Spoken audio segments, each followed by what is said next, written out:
Great. Good morning. Good morning. Hi. All right. We have a little bit of a different 24 and 24. First of all, I'm still in my house um,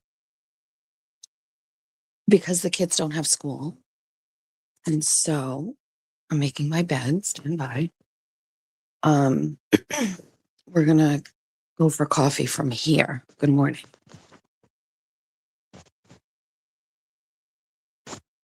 Okay. I I make my bed every morning and then I put a blanket on top of my blankets because of my dogs, and I'm super sensitive to dog fur. And so I can't let them sleep on my blankets. So I have to make my bed and then I have to cover my bed with a different blanket.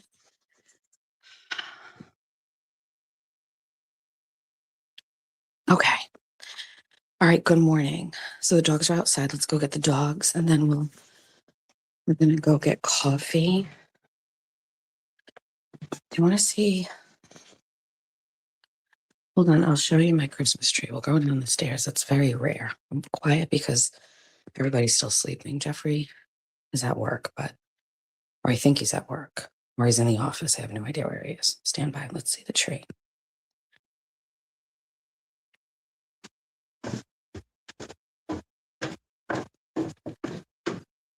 Look at my tree. Oh, and there's Lucy.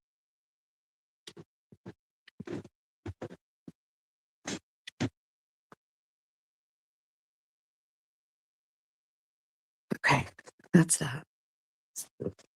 Good morning. Let's get the dogs. And then let's go in the car and let's catch up. We have some stuff to talk about. Good morning, Quincy. Good morning, Reagan. Good morning. Why were you rolling around? Good morning, sweet boy. Okay, go ahead.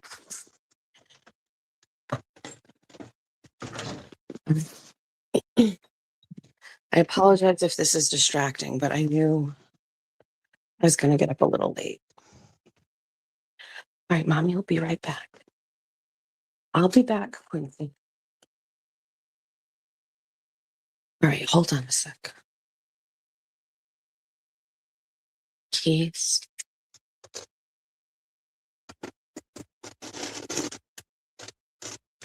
Wallets.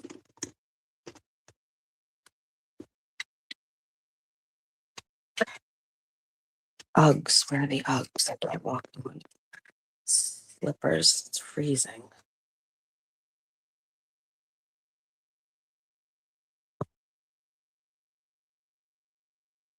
Oh no, hold on. Where are my Uggs? Oh, here they're upstairs. Okay, we're just gonna go in Nike slides. Let's go. Good morning, Gingy.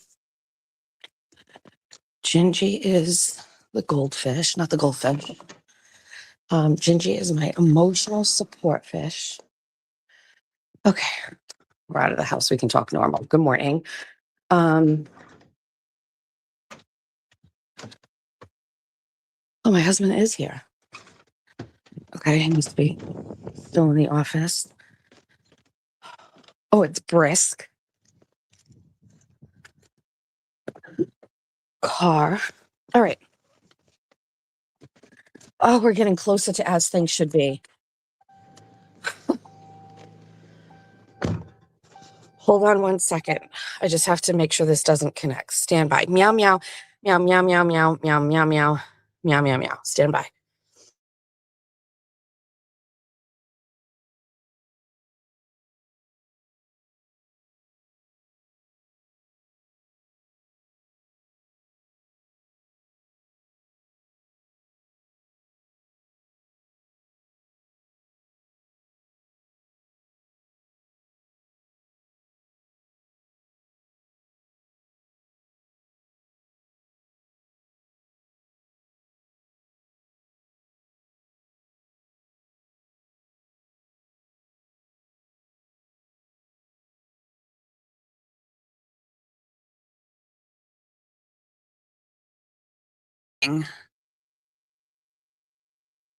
All right, how is everybody?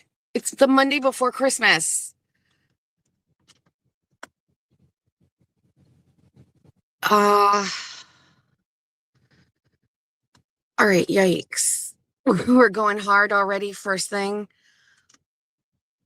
We've got some stuff to talk about. Moon's over my hammy is sleepy. I'm not ready either for, well, okay. I have a schedule on how I get ready for Christmas, and I was right on schedule. Good morning. Happy Monday. Let's wait for the car to warm up. I'm literally thinking I'm going to drive away and it's too cold. I'm usually already talking to you after being in the car and it's warm and I'm freezing and shivering. Good morning. Merry Christmas, Debbie. Laura's still in bed listening. I would be in bed, but I'm not kidding. I got up for all of you. The other day, remember when I didn't do it and I went at 9? I got so many messages from people that were like, I don't know, like I go to the gym and I listen to you. I do this and I listen to you. I was all thrown off. And now I feel like there's a little bit of an obligation to do this. I do want to just say, like, a blanket, like, Merry Christmas to everybody. I think that this is, for whatever reason, the most special, difficult, emotional, nostalgic, stressful, but magical time of the year. And I always act like I do with all paranoid things in my life, like it is my last. And so, um, I appreciate the holiday season for everything. And I'm in that weird transition of Christmas, which I'm sure if you're my age or close to it, you are feeling the same way. It's very obvious I'm in this transition period. I don't have little children. You know what I mean? So that type of magic isn't there because I don't have grandchildren yet. So I am in this very unique phase where there are no small children around me. And therefore, it is just adults with their own lives and their own schedules. And so Christmas is morphed into something a little different. I know we'll be on the upswing eventually. My children will have children, and then things will feel a little bit different. But I am currently in the state where there is no children, babies, kiddos, toddlers, nothing like that. And so everything I have known for so long about Christmas over the past couple of years has really changed. Georgia is definitely no longer even teenagey. She's going to be 17. And so talk to the hands, right? 17, same. So for me, I certainly miss the kid part of it where we had little kids and toys. Toys. You know what I mean? Like I don't even have a child to buy toys for and watch. Like there's no little children. Um, and so I have this very weird feeling of like, having to overinflate Christmas a little bit and make it a little bit extra because that extra stuff isn't there. If that makes sense. So I don't know. I cannot let go of anything. Everything has to stay put. Good morning. I do miss that pure joy and excitement. Yes, I agree. Good morning, Josie, Lou.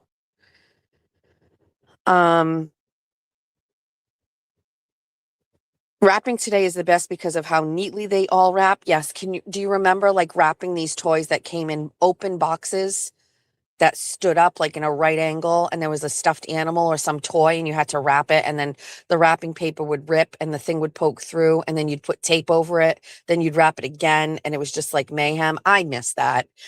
I miss it. Don't worry. I almost put out there that I was going to buy a puppy for Jeffrey. Don't judge me. Oh, that's strange. My phone went like dark, and that never goes dark. You know what I mean? Like it's ready to turn off. That's weird.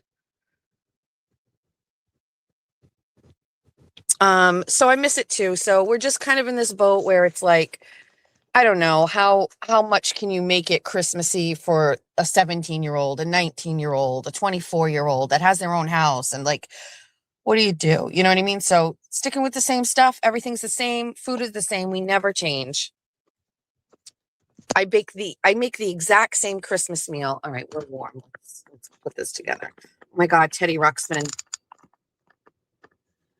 You don't miss it because you never had it. Well, then everything might feel right for you. Was Jeff watching a guitar tutorial on your video? Yes. I bought Jeffrey an app that he uses.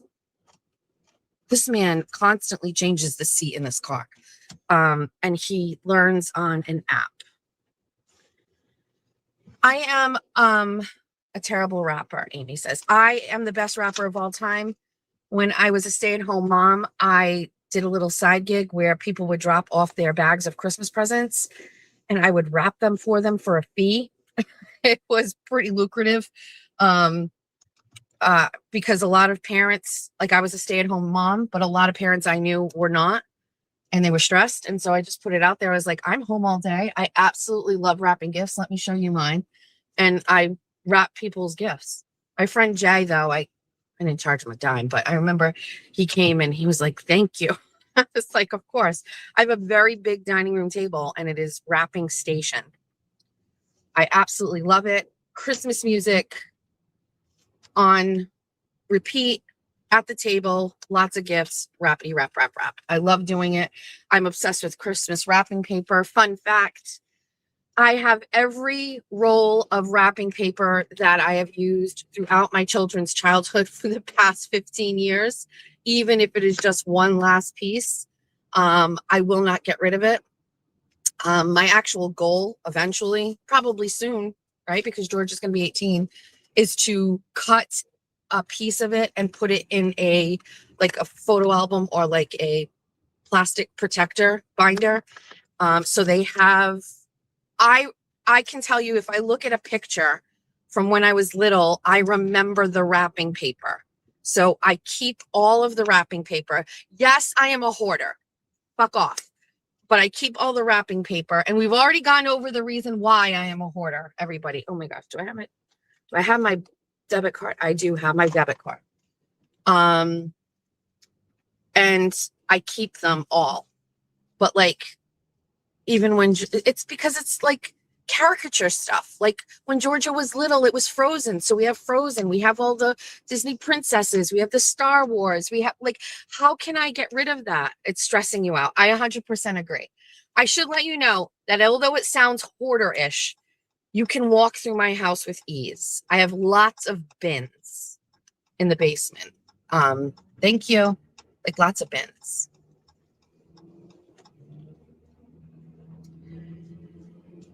Great. We're warmer. So anyway, everybody's Christmas is a little different. Families are smaller. I've talked about this with my kids all the time. When I was a kid, my grandmother was one of 9. So like, it's just, you had cousins and things. But as people no longer have families with 9 people, 9 siblings, the families get smaller and smaller and smaller. Let's get a coffee and go for a drive. Hippie Chick, good morning. Merry Christmas. Good morning. Can I do a large iced white chocolate pistachio made with whole milk? Anything else? That will do it. Okay, perfect.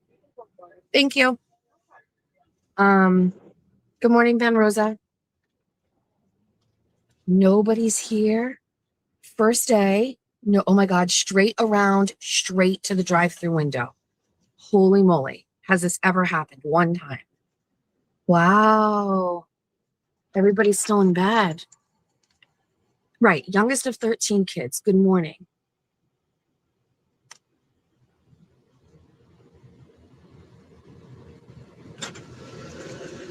Good morning. Not one car ahead of me today. It was crazy. Not one car ahead of me. I just went through and it came right. Yeah, it's never like. Oh, really? I just figured because the kids aren't in school anymore. It's like vacation. I don't want to change. Yeah. But we knew that like the week would be very busy. Yep. It's Christmas. So yeah. We just been getting a lot of gift cards, honestly. That's awesome. Do you want a straw? No straw. Thank you. Okay, thanks. Yeah, this just went black. That's so strange. Okay. I have a gift card to pay for my coffee, and I haven't opened it yet. Good morning, Ben. But I would have to pause you to get out of it. But I have a plan for the new year, so I might as well just say it right now. So I think what we're going to do is we're going to come grab this coffee and we're going to come inside and we're going to sit in society and I'm going to use my laptop and I'm going to talk to you and finish my 24 on 24 here. Thank you. Same to you. You too. So I think that's what we're going to do. So I figured I could use it when I go inside. Put a sign on your window and go no straw. I know I should beat them to the punch. This one looks good, by the way. Good morning, Linda.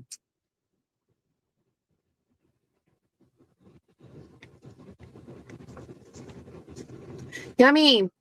Yum. Yay. It's so good. It is so cute in here. They have these big, huge, comfy chairs. Yes, they're like leather and they swivel. And it's just a nice vibe. Occasionally I would go in there when I was working for Fall River Reporter just to write a little bit. But at first I wasn't sure because they were new and I was like, oh, do they want people just sitting in here and taking up space? But during the week, there aren't a lot of people on the inside. You know what they do have? Lots of new moms. I see lots of moms going with babies to society. Also, I was at Target last night and there were two girls that had society sweatshirts on and I couldn't tell if they worked there or if they just had a society. Society has sweatshirts. They have like these big white hoodie sweatshirts that say society on them. And then they have like black ones. One was brown. So it made me think that the girl actually worked it. It's staff. And I did contemplate going over and be like, oh my God, do you work in Somerset? I love your coffee. But I didn't.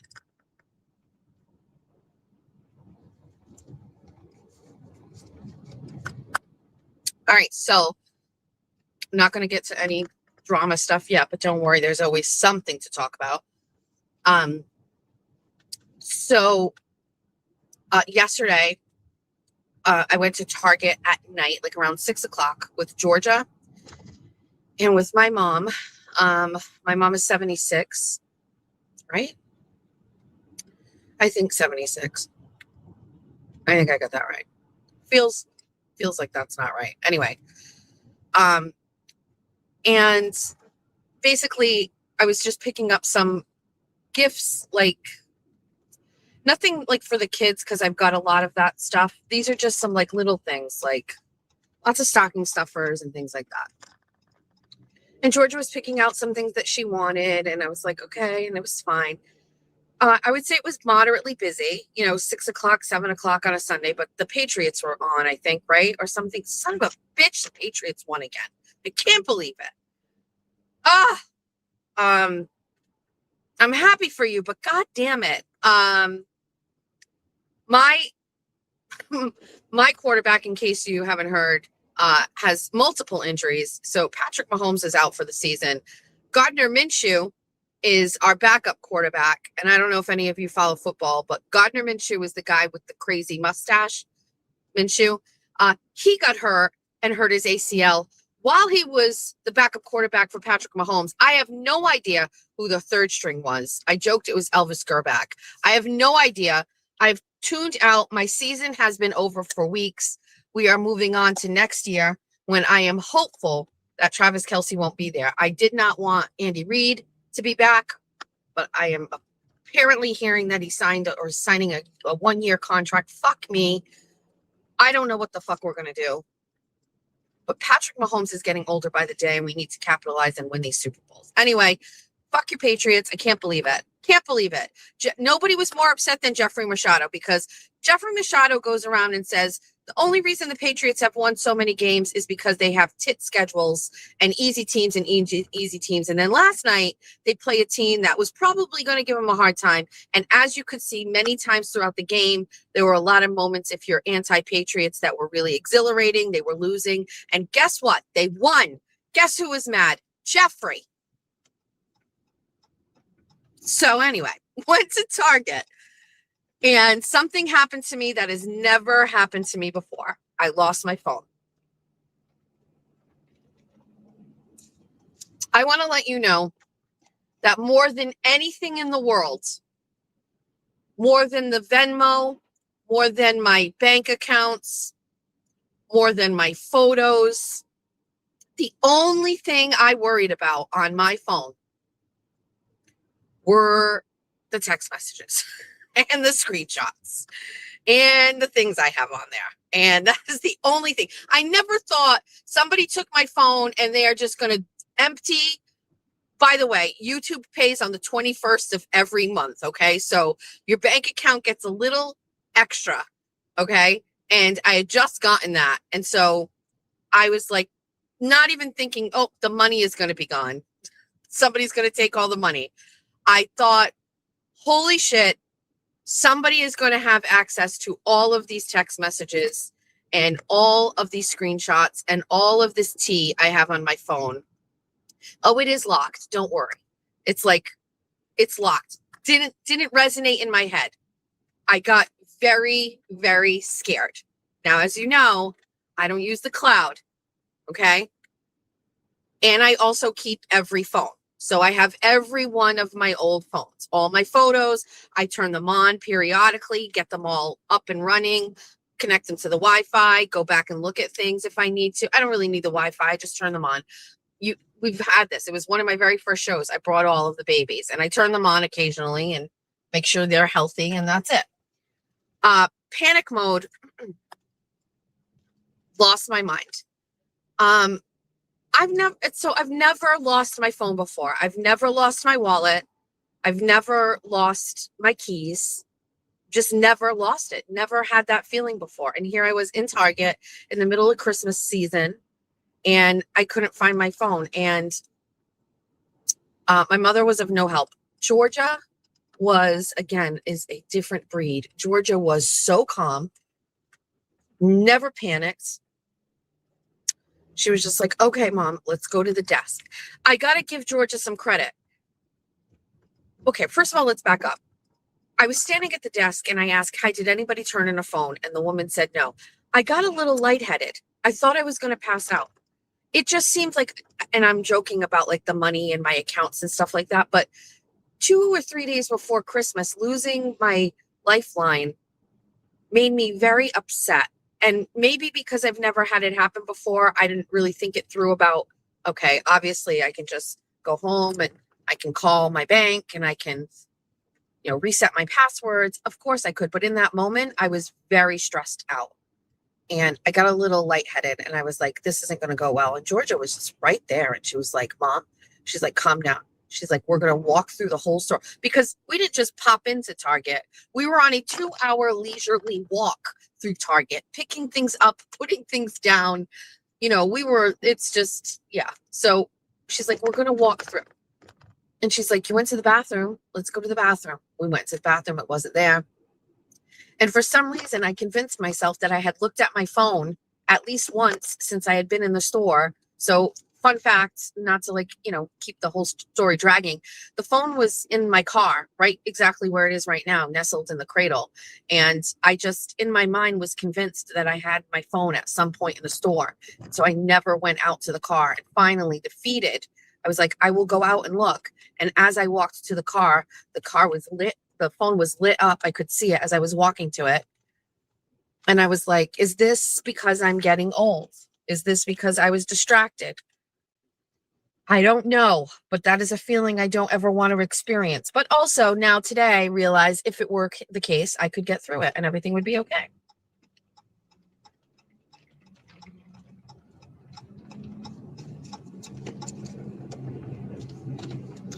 I don't know what a phone bangle is. What's a phone bangle? I just have never, I'm very I'm very responsible with my it's routine. I have a routine. And so I guess because the routine is a little off, that's when bad things can happen. Unlike my husband, who has lost his wallet, I believe now 5 times. And by the way, the craziest story of his wallet, this is the craziest story. So one time, first of all, the not crazy story. One time, my husband and I were going out date night on a Saturday night, and we were outside. It was warm. It was the summer. I remember we lived here, so it's within the past 10 years. And we got all the way to the restaurant, and we were getting out of the car, and Jeff was like, I don't have my wallet. So we went back to the house, and he went through the house. I couldn't find his wallet. And he is like going crazy looking for the wallet. Now we're panicking. Now date night is ruined, blah, blah, blah, blah, blah. And I was like, Jeff, I don't know what to tell you. You know, like, also, let's not let it ruin our life. You know what I mean? Let's just go out. I'll pay for everything and we'll figure it out. And he's like, fine. Unlike myself, who would be paralyzed with sadness and fear, my husband was like ready to turn it up anyway, you know, after rage looking for the wallet in the house. We get in the car and we start driving up the street, and there's the fucking wallet in the middle of the road. It's in the middle of the road.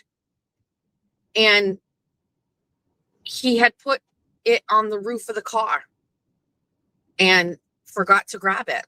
And it was in the middle of the road, and there it was. And we went out and had a regular night, but there was that.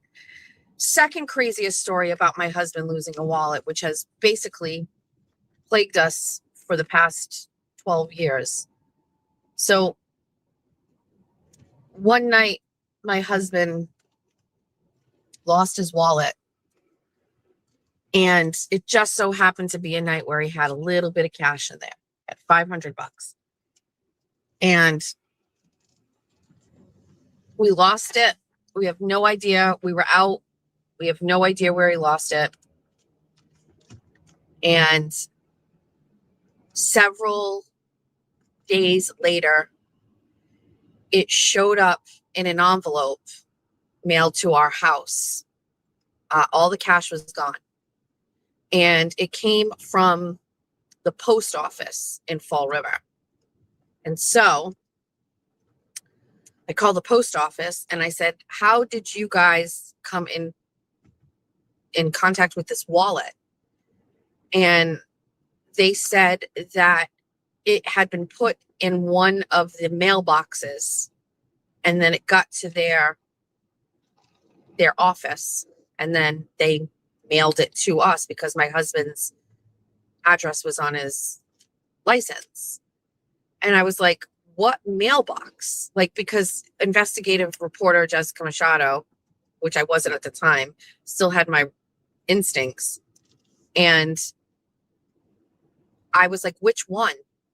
And so they narrowed it down and found out which mailbox it was in. And so there just so happened to be a camera outside a building, and we can see somebody dropping it in the mailbox at like 6 o'clock in the morning.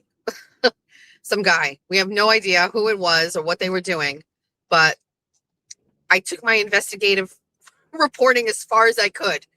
And I was like, this motherfucker took my cash. I was so mad, but I was on the hunt for it. So yeah, the wallet got sent to our house. So they dropped it in a mailbox. They sent it to us. And then I went and found out exactly how it came to be that it got to my house. Wait, you have too many questions about what? Hold on.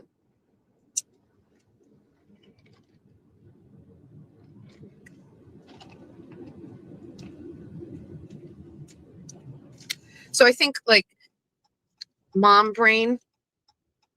If you can't tell, I have debilitating anxiety when it comes to certain things. I'm paranoid about a lot. That's an understatement. So I'm like, I must be a creature of some sort of habits to mitigate risks of bad things happening. That's just with everything. Locking my debit card, driving. I'm just psychotic about a lot of things. I worry. I don't know what it is like to not worry. I have never had a moment of peace. Never. I've never had peace. I don't know what it is like. This is why I don't do drugs. This is why I don't drink.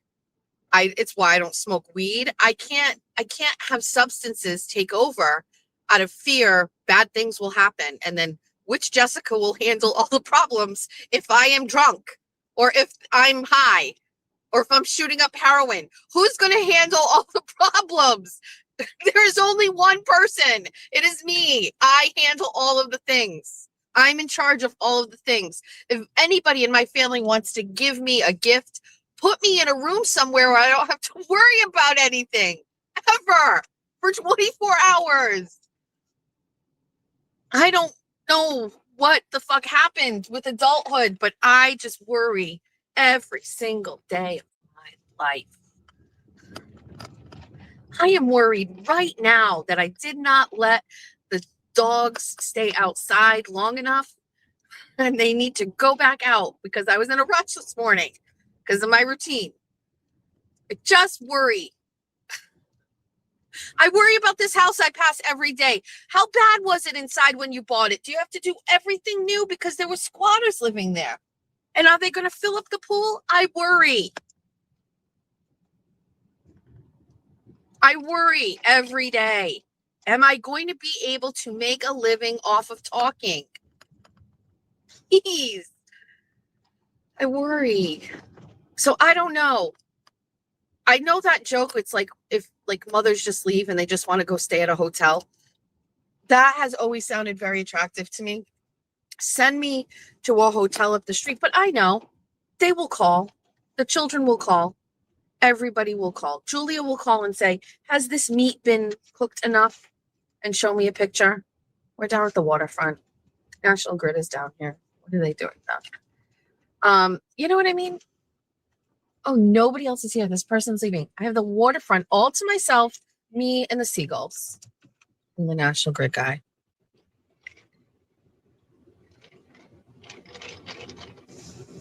Crossing guard might show up. This doesn't work. I can't see anything because the sun on the water is crazy. We have to turn around and look the other way. All right. So anyway, disaster averted. We have the debit card. The phone. Everything was fine. We're good. Thank God. Thank God. Yes, I think the moms just and listen, I understand why TT never had kids. She's like, I'm not fucking with this. I want to do my own thing. I don't want to worry about anybody.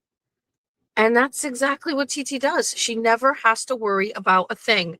And she's my twin. And when I say we're the total opposite, she was on my show on Saturday. It was an unexpected. She jumped into the chat and I was like, do you want to come on? And she's like, sure. Everybody loves TT. And you guys can see we're so opposite. Yeah. So I think like when our DNA was like, well, it didn't split because we're fraternal.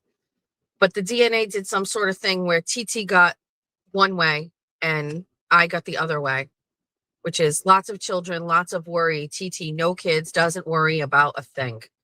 She is very carefree. She doesn't care. What does TT got to worry about? She needs to worry about whether her Shein package is going to get here on time so she can wear a new outfit to work.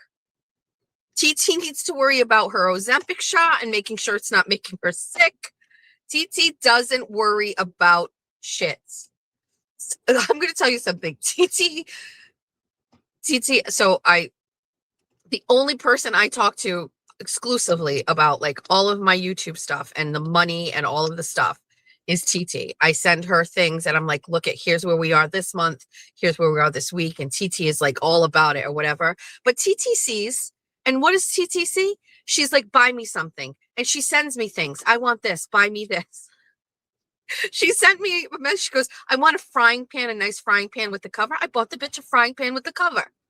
That's why she's always happy. Yeah, she's relaxed. Bitch has nothing to worry about. You know what happens to my sister when she walks out the door in the morning? Her house never changes. She walks back in and it looks exactly as it did when she left the house in the morning. I have not known that piece for 24 years. If I walk out the door in the morning, it is never going to look the way it looked when I came back. I know somebody's going to say to me, don't worry, one day that's going to happen. I know. But for now, I do not know what it is like to walk in a house and have nothing touched or nothing added or nothing removed. I do not understand that piece. And TT literally just walks out the door and walks. That's why when that bitch says, oh my God, I had to do all this stuff for Thanksgiving. No, you didn't. Your house looked exactly the same as it did the day before Thanksgiving. It's clean. It's neat. There's nothing there. There's no kids. There are shoes in my house that pop up all over the place. Goddamn shoes that come from everywhere, under the dining room table, under the kitchen table, in the sunroom, in the living room, in the foyer, on the stairs, in the bathroom, in the hallway, in their rooms on the floors. There are shoes everywhere. Shoes alone. Next thing, water bottles. My kids drink water. That is their main thing. Because again, I'm not raising my kids to be fat slobs like myself, Nan. My kids drink water, tons and tons of water. And there are water bottles everywhere. I understand there are options to buy different water. Get a filter, get the gallons thing, get the thing that, no, my kids want water bottles. I don't care. That's what they want. I buy 2 cases of 36 water bottles a week, and they are gone. Don't worry, I recycle all of them. But the water bottle situation is out of control. They're never completely finished. So I have a counter in my kitchen where it's a graveyard for water bottles that are halfway, sometimes full. Who knows? Once it's open, we can't do anything with it. We can't drink it because somebody's mouth was on it. So we have to put it in the water bottle graveyard. I water all of my plants from those, and I have a lot of plants. When I was younger, I killed plants. Now they are children and I just take care of them. Think about that. Here I am. Now I have plants. I have plants. I have kids. I have dogs. I have fish. I have 2 birds. No wonder I can never relax. There are literally so many things that are alive that I have to keep alive. And you wonder why I'm so Jesus Christ. I never really thought about that. I am constantly trying to keep things alive.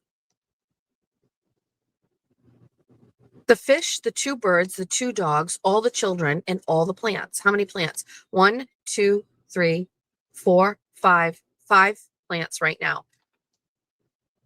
The plants outside are seasonal, so those are gone. But add to that in the summer, it's the 6 plants on the front porch, and then we have the plants on the back porch, and then we have the plants on the pool deck. I am constantly trying to keep things alive.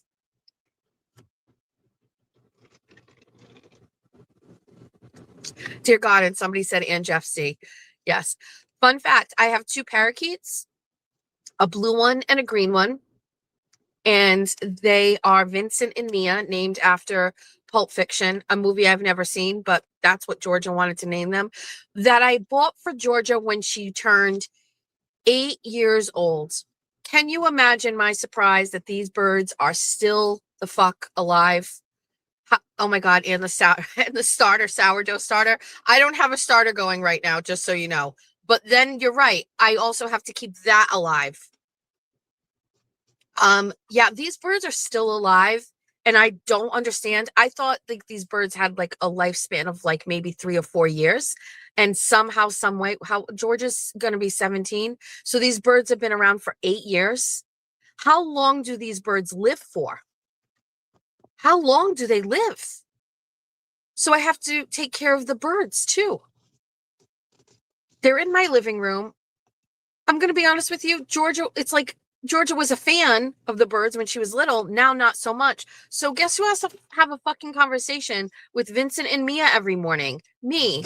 Good morning, Vincent. Good morning, Mia. Mia, you look so pretty today. Vincent, are you being a good boy? And then I try to touch them and they get mad at me. And then I feel guilt that they live in a cage. And then I'm like, maybe I could let them go, but then I know they die really soon. And then it's like, Occasionally I will throw up a post on my Facebook. Does anybody want 2 parakeets? And then somebody will go, oh, I do. And then they never do. And then I still have them. I just saw somebody, fuck you, who said birds can live for 20 years. Absolutely not. Can you imagine these kids are all gone and move out of my house and I've still got the residuals. I've got 2 fucking birds that I have to take care of. This is the best this is the best life I've ever had. I thought you said it's the best life. It's very stressful. It's very stressful. I don't know what a life is like without all of these things. And I've been a mom since I was 23. So it's like I never had peace. There was one time, I lie. One time I had peace. Jeff and I went to Las Vegas and my mom came and stayed at our house. We went for 3 nights, 4 days. And it was school vacation. So the kids didn't have to go to school. It was just after Christmas. It was in February. So they had all the new toys. My mom came and stayed at my house. She also wasn't working. Nobody really left the house. Everybody just stayed in the house with the toys. They would go to McDonald's. Like I did not stress at all. That is why when Jeff tells the story about Las Vegas, I went off the rails because I didn't have anything to worry about. Also, the only reason we went to Las Vegas is because Jeff had gotten into a car accident and he got hurt. And so we had a lawyer and we sued them. And it was a person who shouldn't have had a driver's license anyway. And so we got a little bit of money. And so we were like, let's go to Vegas with some of that. And so we didn't have to worry. It was just, that is why the Vegas stories are unhinged, because your girl had no responsibilities. Oh my God, you're going to Las Vegas on Friday? So fun. So fun. Yeah. So Jeff will tell the story. We got there and I had all the money and we were spending money like crazy and Jeff had to pull us back. I couldn't gamble anymore. I couldn't buy drinks at the casino anymore. I couldn't buy anything. Yeah. So I had three nights of whatever. So like it would even if I went on vacation now, I can't even go away now. They call. Yeah. Vegas has that feel. Yeah. I was like, so anyway, that is where I'm at. So if people say I'm unhinged, it's because I have a lot of responsibilities. This is why, nothing for nothing, like the people that have had their kids taken away from them or like whatever, like this is why I'm judgy with momming. You know what I mean? I'm very judging.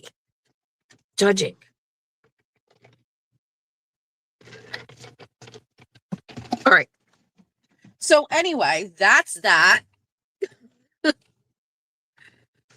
Hold on.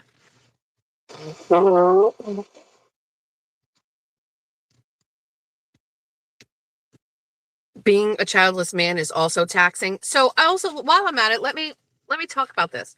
So a couple of times I said something about people who don't have kids or whatever. It's only when I'm talking about my enemies or adversaries. I mean no offense by it. If you don't have children or you chose not to have children or you can't have children, whatever I'm talking about doesn't apply to you in that context. Outside of me talking about my haters or whatever, or not being married, I'm very sympathetic, or it's your choice, or maybe somebody passed away. Like, please don't get it twisted. You have to compartmentalize. I say it wrong, and Nan makes fun of me. It's twice I've mentioned Nan, but it won't be the last. Like, I'm only using that to highlight the people that are giving me a hard time. There was this whole little chunk of time where people were making fun of me and how I talk to my husband and I blew my nose. Yeah, sorry. How I talk to my husband or whatever. And these are people that aren't married, that don't have successful relationships or whatever. And like, my marriage is a mess, but like, it's my marriage. You know what I mean? I've been married for 12 and a half years. So why are you making fun of me and how I talk to my husband when you don't have a husband or you don't have a wife? You know what I mean? So, oh my God. No, I didn't. But somebody sent me the clip of Mike Crawford farting on screen, and I am beyond. Like, first of all, I've already thought he was gross. Like, do you know what I mean? Like, there is literally absolutely nothing attractive about Mike Crawford in any way. Not only his looks, but also like his how he is in life, like his demeanor and all of those things. Like, it's just there's nothing attractive. But it got catapulted into the next century when he farted on air and you can hear it. And I was just like, why would you do that? Like, why would you do that? I do have to blow my nose again, so hold on a second. We're in the era where the house is very dry. And so, yeah, I just was mortified. I was like, wait, is that? And it's definitely that. Because he even like Mike Crawford, like Young Jerks.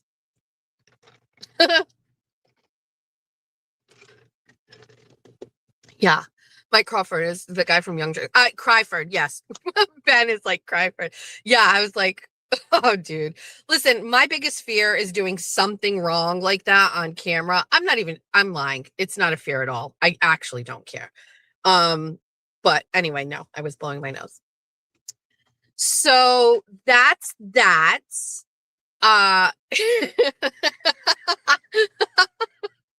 Somebody's like, he didn't even say excuse me. I can't.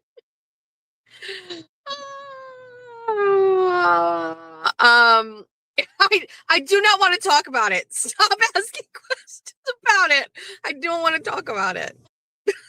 Shh, shh, shh, stop. Shh. This show is always unhinged. Yeah. He intentionally. Please stop asking questions. Stop. Oh. All right. Somebody said, I am grossed out by Meredith chumming with Karen Reed. So I don't know if I'm not sure, and I'm sure the best because we're moving on from this. But I don't think, if I'm correct, that Meredith was on the screen when Karen was on the screen. Am I correct for the fundraiser? Which I think is actually a pretty telling moment. So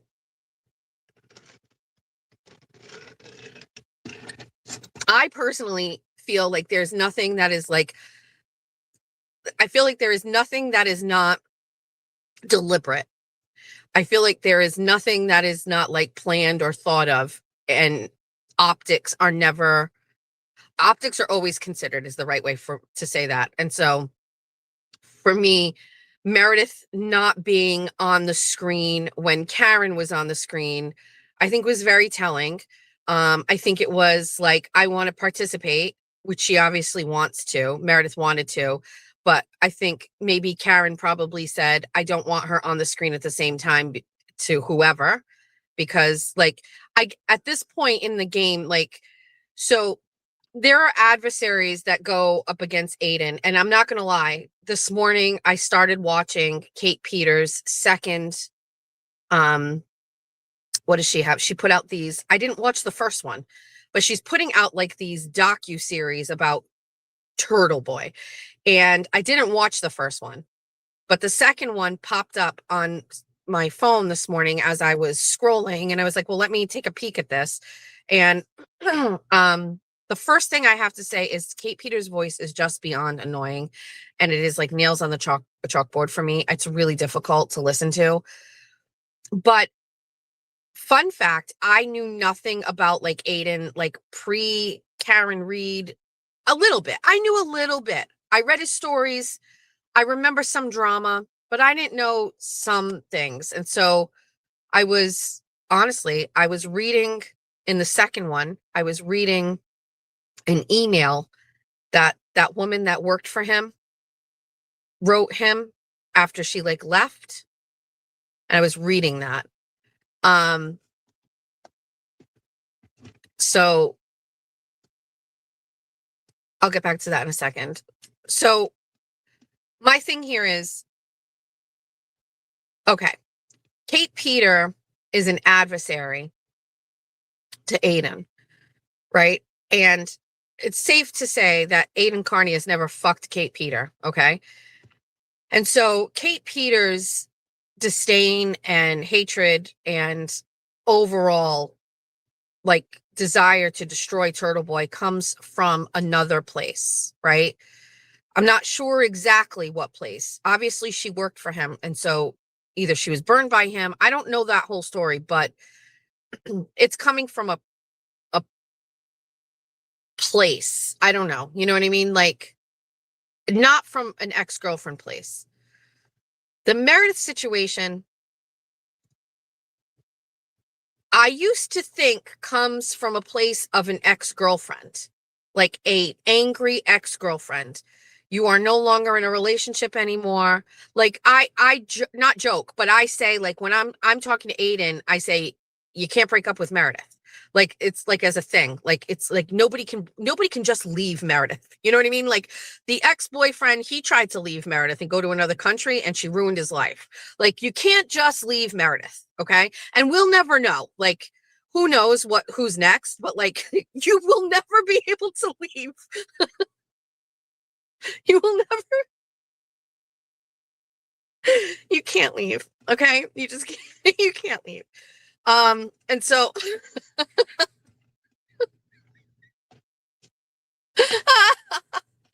can't leave. You can't leave. Just know, okay? You can't leave. There's no way the fuck out of this. So you can check out anytime you like, but you can never leave. Oh my God. First of all, can we just talk about how Aiden calls her 5150 now after we started calling her 5150? You know how I feel about good nicknames. You know how I feel about a good nickname. Now this one is stuck. Now everybody's calling her 5150. You're afraid for all the bunnies? Why? Why? Julie, why are you afraid for all the bunnies? Don't say that. New anxiety unlocked. Why? She referenced it in her tweet last night. 5150? Oh no. Oh.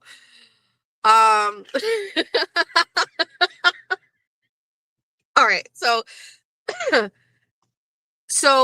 boiling bunnies. Okay. So I find you. Yeah, no, far worse and much less attractive than Isla Fisher in Wedding Crashers. So 5150, that comes from what is that, the code for crazy, psych ward crazy or something like that? We just gave her 5150. So Meredith, I used to think, comes from like that place where like you're an ex or whatever. But at this point, because of the absolute concerted, precise effort to destroy Aiden, at this point, I believe Meredith is a hybrid. I believe she is part girlfriend, right? That won't let him leave, right? So I think she's a hybrid. So she's 50% you can't break up with me, jealous ex-girlfriend, and 50% professional hate, because I believe like she to some extent wanted to be famous and notoriety. She wanted to be Turtle Boy's wife and like wants to be famous. And the reason for that is, look at her Twitter account. Before the breakup, she was constantly putting out stories and talking like, you know, she was dropping stories and putting out threads. And so she's, oh my God, 51% to 50%. Fuck us. I'm gonna throw up. So she's 51%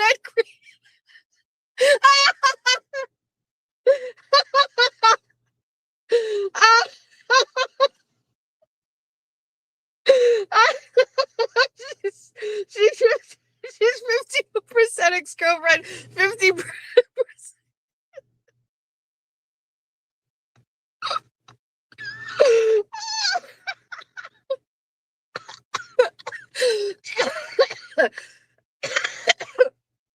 I'm dead, dying dead. 50%, 5150. Perfect. This is, we're so dumb. Oh, water guy's here. He's gonna go make sure all the water is safe from terrorists. So 51. So I think she's a hybrid. I think that we can't just say this is ex-girlfriend. I think it's also adversary stuff. And you know, like there's been this like kind of like buzzing that like Karen is telling her to do this to Aiden or whatever. And I just feel like it's just a little, you can't have anything to do with her because Kate Peter, okay, how can I explain this? Kate Peter going after Aiden all these years, right? What do we say? Kate Peter is a train wreck, right? Kate Peter lost custody of 2 of her kids. She, there's all this other like, I would never hang out with Kate Peter, okay? Ever. There is a certain level of scumbaggery there that I would never, and we're not talking like the good scumbaggery, like, you know, you've been afflicted by poverty your whole life, but you're a good person type thing. I don't know, like there is just, this is like the part of society that I don't fuck with, right? And I grew up in a project. So that's saying a lot. So I certainly know what it's like to be poor. I certainly know what it's like to be around, you know, poor people and crime and theft and dumpsters that would be caught on. I've been around it. Kate Peter is a completely separate animal from that. It's the part of, we don't go slumming. She's below the line. Like I'm talking in real life, not even the HSC. I'm talking like in real life. Like she's not even in the category of people where I would be like, I feel badly, come to my house and like use my pool. You know what I mean? Like there are people in my life that I've known that have like not even fallen on hard times, that have like, that just have, I don't know, like just people that don't have the same things as me or have not been able to get it. And maybe they don't even try for it. And I still like do things for them. Come to my house and use my pool. You know, like that's going to sound the wrong way. And I don't want the people that I've ever let do that ever feel that way. They're good people. I don't think Kate is a good person. Let's put it that way. Okay. So the social factor is one thing, but inherently not a good person. Does that make sense? Okay. So Kate's in that category. Meredith has always been in this other category because she checks off so many boxes. Like she has a good job. She has a nice kid. She's got this $3,000 a month apartment. She dresses not in my style, but she dresses nice. She's always supportive of him. She's at all the court dates. Like everything always checked out. But like that is that she's it's a mess. She's a mess. And so I'm not really sure why Karen would like join forces with Meredith here. You know, I've been mad at Aiden recently, right? I'm not going to go join forces with Kate Peter. I'm not going to join forces with Meredith. I'm not going to go join forces with Lindsay. You know what I mean? Like Aiden said last night he got a text from you know who when he was out. Oh my God. I don't listen. I'm going to tell you something. There's just people just don't listen. So anyway, I don't know what was my point of all of this? What was my point? I can't remember. I can't remember what my point was.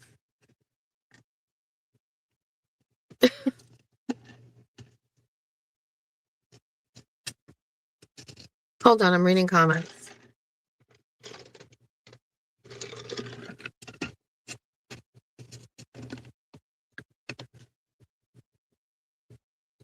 You get a text from an anonymous number saying they knew where he was again. So where was he? Where was he when he said he got the text? Obviously not home.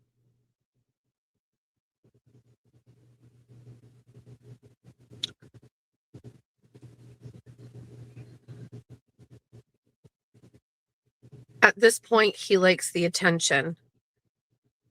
Quinn's. So, okay. So here's my take on this, right? There is a certain level of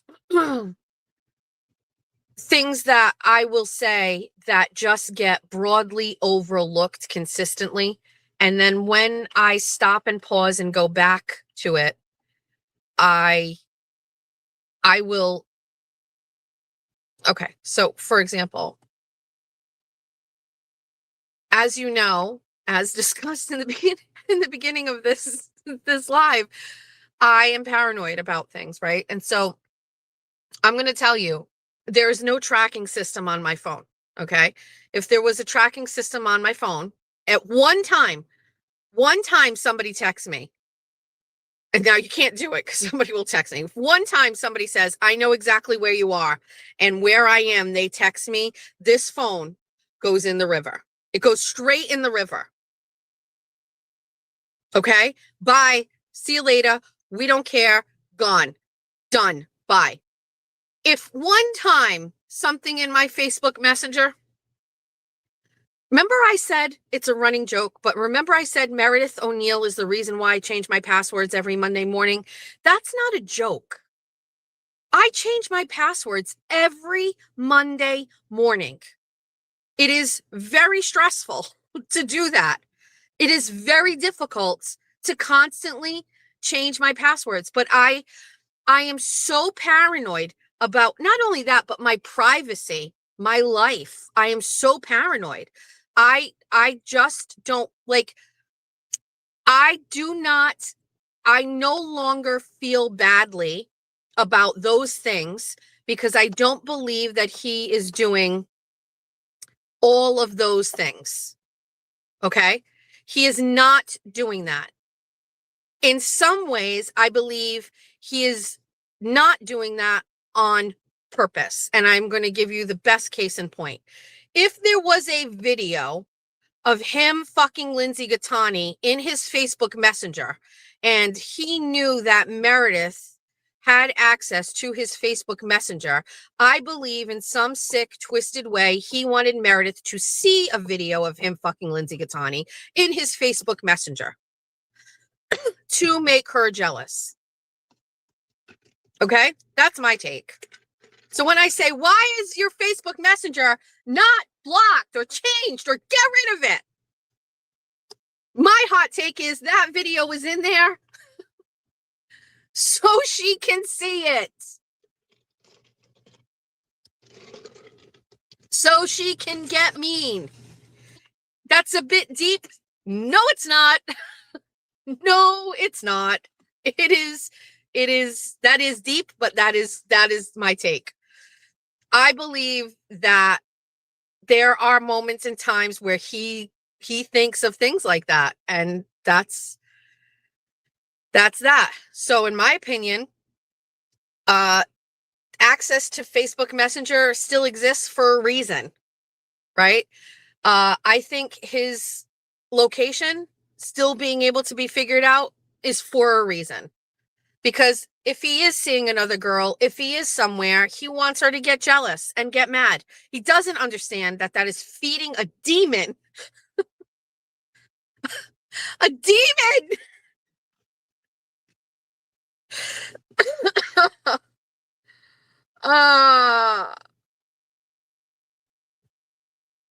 I can't say, but there was a troll account that was completely dedicated to me. The picture up top, the high picture, was a picture of my ass from court. And then the face you may see was from one of my live shows, and I had like 6 chins in it, and they were really, really coming at me for quite some time. And I eventually was able to figure out who it was, thanks to 2 separate things. And I'm not going to say any more about that, but I was able to figure it out. And so it took a while because this account's been there for a long time. And I had it blocked originally, and then I had to go look at it because somebody sent me something, and I was like, shit, this has been off my radar for a while. I got to go back to this. And I figured out who it was. And so yesterday, when I finally had a minute, I sat down and I put, I know who you are, under one of their posts about me, and the account is gone. The account is gone. And I wonder if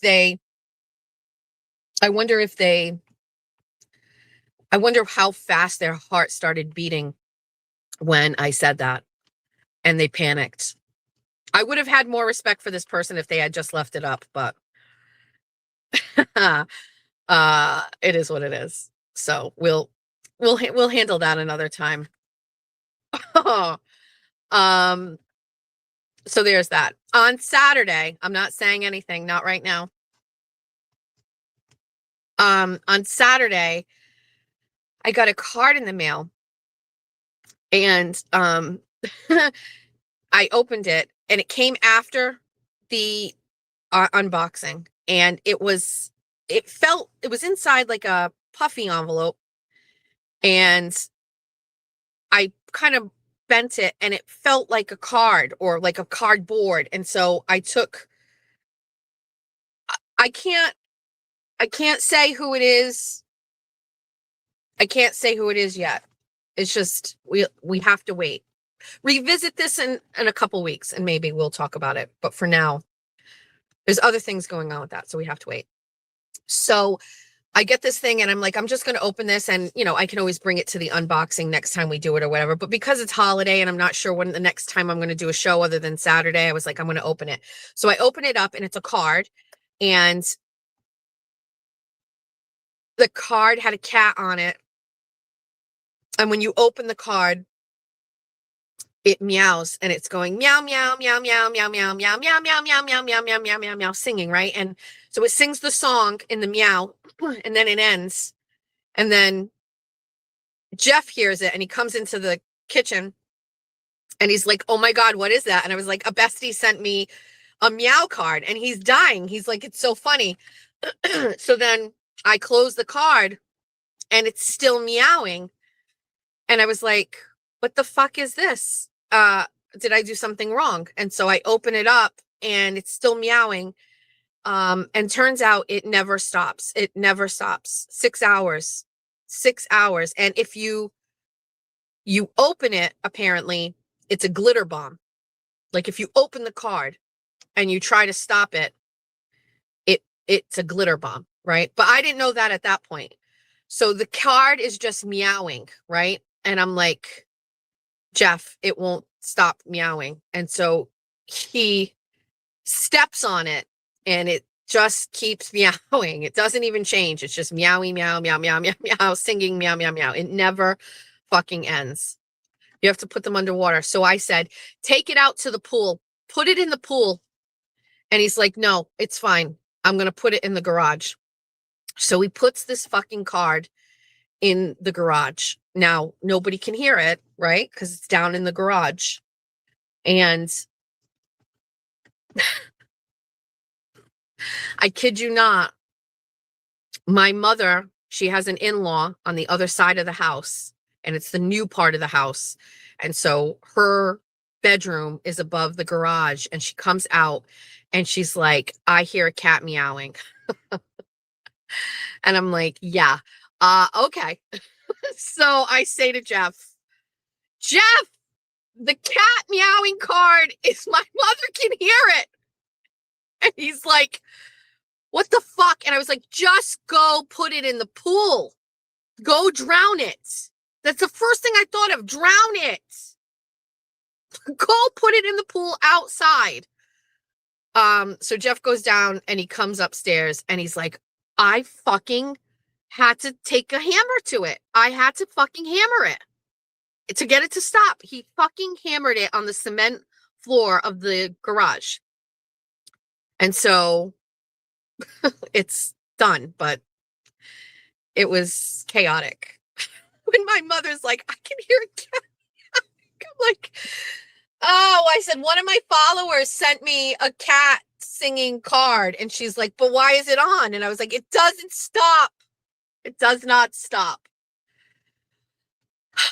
All right. So there's that. Okay, what are we talking about here? Let's read some of these. Also, this heat is making my dry. Had to hammer the cat card. No, you can't, Nana. Go to sleep. What's going on? Who's Nana?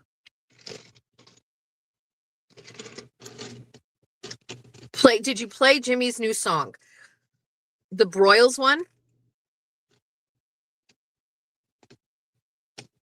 Is there a newer one? Oh yeah, the 12 Days of Christmas. Jimmy's crazy. Jimmy is so creative. Oh, my mom. Jimmy is so, it's called 12 Days of Mare. I am sure that won't get her angry. At some point, don't we get to a point where it's like, let's just not feed it? I mean, I know I was talking about it, but it was really more in the context of like, you know what I mean? Like, I don't know. 12 Days of Christmas thing is amazing. I think he's very funny. Nobody's taking any attention away from her. People are tired of her. I mean, I was just trying to like put some perspective on like Meredith and Kate Peter and like Lindsay. Lindsay isn't even in the wants to destroy him. She's definitely not even in the ex-girlfriend who loves him category. She is just in a very separate category all on her own.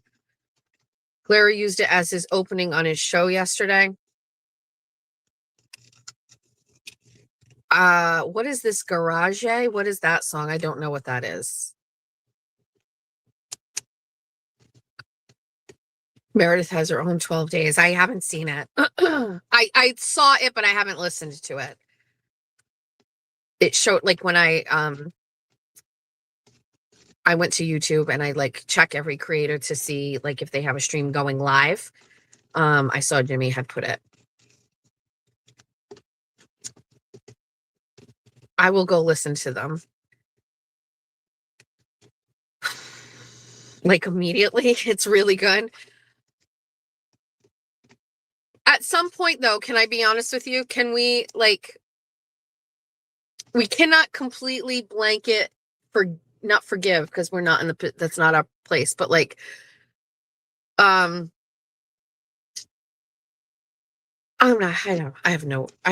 can't say anything. Test 1, 2, 3. Hi. Thank you. I can see that. RBB. I can see you. But once that pops up now, it's very hard for me to see comments. My favorite part, really awkward sexting, Apple Watch hijacking, Facebook message hacking, total phone extractions. Wait, that's the song? Stop. Really awkward sexting.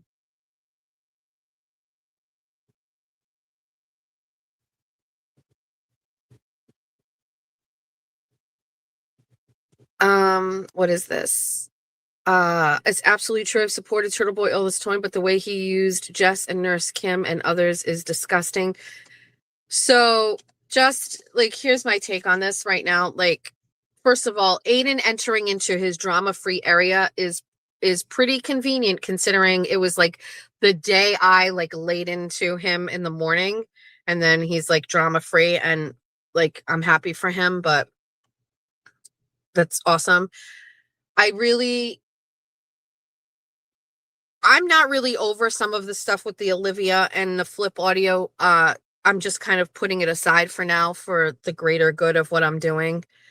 Like I've said this before, like,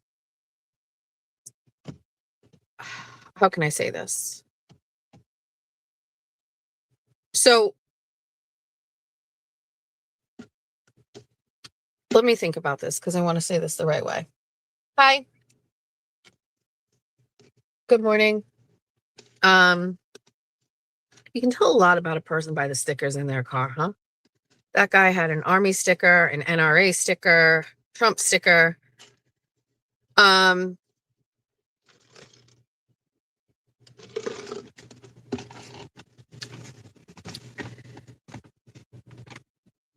so I'm in a very, um,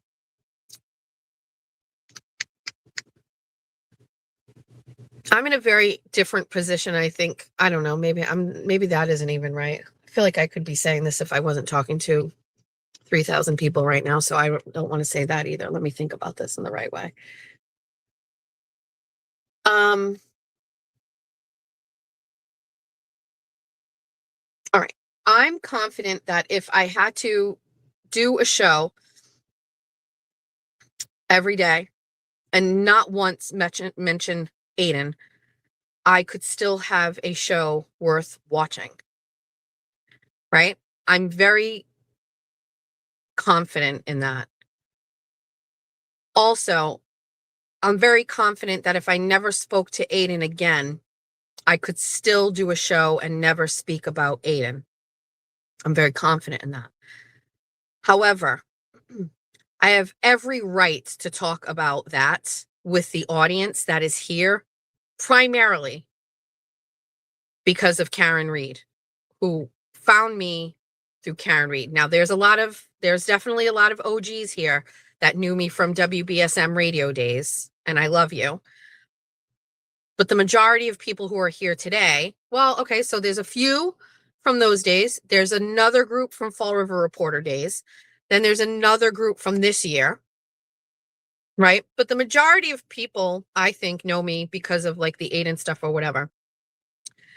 And so I will continue to talk about that and the challenge that people put up, and it's like, oh, can you even do a show without I can, but why would I want to? This is what people want to hear, not all of it. And I feel how I feel about it is how everybody feels about it. So when I'm feeling like it's time to get gossipy, we get gossipy.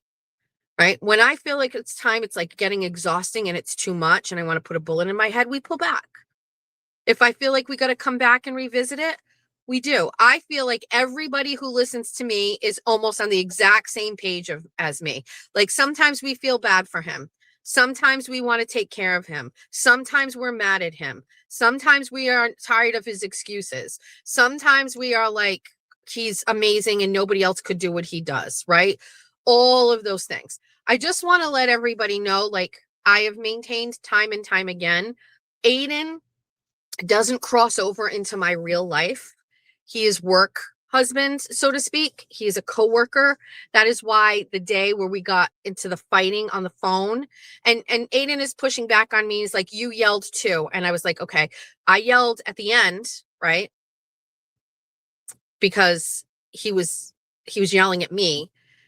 And that's it. Like, that's the truth. And that's it, but it crossed into my life because my husband was mad about what was going on, and he went to the police for what?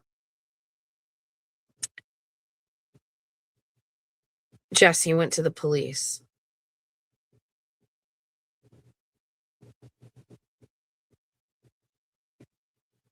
What did he go to the police about?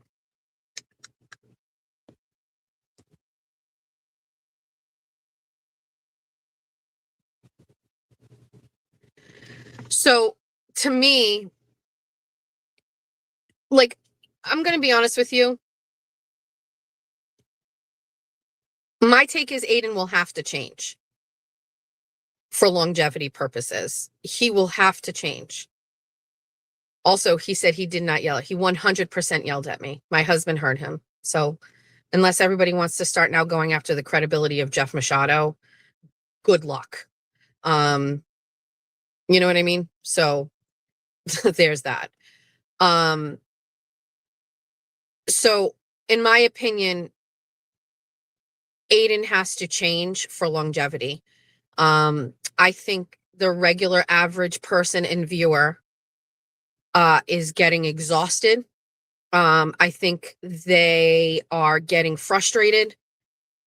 It is no longer noble to blanket defend him. Right? You're not on the right side of fighting corruption.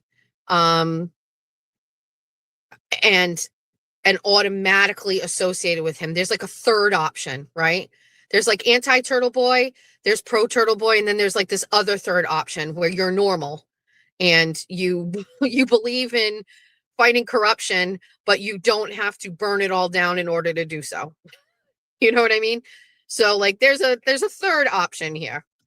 So I'm confident that if you stop talking about Turtle Boy, that I would not be mad at you. I agree. I think we will slowly get to that point. Side eye for Turtle Boy for now. I just want to let you all know he asked to come on my show this week to talk to all of you so we could hash out, so because he says all of the bunnies are mad at him. And I said, sure, we'll try to figure that out. And I think it's crazy that I've had a show this whole time and he is asked to come on specifically because I have been speaking my truth about him and he wants to correct it. So he'll probably figure it out, but there will be no rush to do that because that's not how this works, sir. And he can get mad about that all that he wants. The thing that's going to happen here is I can and should be able to say what I think, and that's it. I should be able to say what I think. You can't control what I think. You can't control how I feel. You can't control what I think about this situation. Do I believe that Aiden is inherently a good person with a good heart? I say this all the time. Yes, I do. 100%. Yes, he has a heart. Yes. I am starting to get fed up with not taking control of some things. I'm getting fed up with not throw away your goddamn phones. Get all new phones. She's tracking you. She's finding you. She knows where you are. She only tells you, you only get those messages when you're with girls. She doesn't send you a message and say, I know you where you are when you're at Stop and Shop. Okay? She's sending you the messages when you're with other girls. And she wants you to know she knows you're with other girls. She sent you the first message when you met Lindsay, when you and Lindsay first figured it all out, like that Lindsay was going to come on board. You went to see Lindsay and they knew you were with Lindsay. And then she tells everybody that you're with Lindsay. The person isn't sending you a message and saying, I see you at Target buying Christmas presents. The fuck they do. They send you a message when they know you're at a bar with a girl.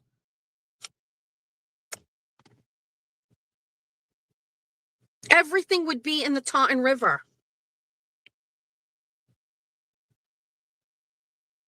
Listen, how much do you care? How much do you care? Go trade in your car.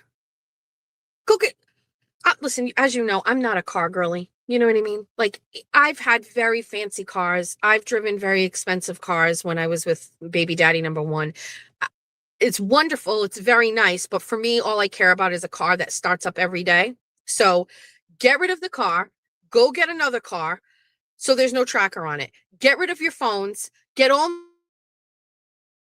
rid of everything. I don't know. Hire Cyber Chick, Boston, and have her go through all your shit. Pay some money to have a cyber company come in and lock down your shit. Here's my thing. I know he's smart enough to know that. So if he doesn't have all those things in place, it's because there's some sort of weird, sick, twisted shit about him liking people to know where he is or whatever. I don't know. I cannot dissect this. It's a lot. I would love to have Aiden on my show to interview him. And I always said I didn't want to, you guys know it's not exclusive to Aiden. I didn't want other content creators on my show until 2026 because I never wanted to say I use them for views. I wanted to see if I could build this alone, because if you fluff it up and you put a bunch of guests on and then the guests run out or whatever, would I lose views? So the whole point about this was build this on me and myself. You know, a couple guests in the beginning or whatever, but like not content creators, because I wanted to be able to see if I could build this on my own, which I did. So I was never going to have Aiden on for that anyway, but we can do an interview about you and what's going on, but we can't, you know, just because you're mad that the the bunnies are mad at you and don't like you. I don't know about that.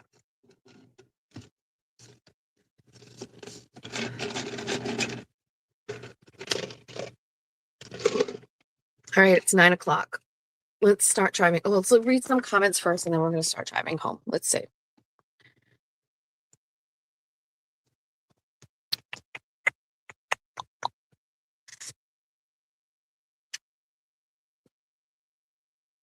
Imagine still wanting Meredith O'Neill in your life.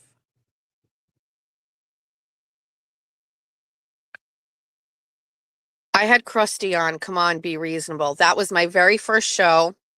She's not a content creator. She's not a YouTuber. You can't just trade your car in. You can go.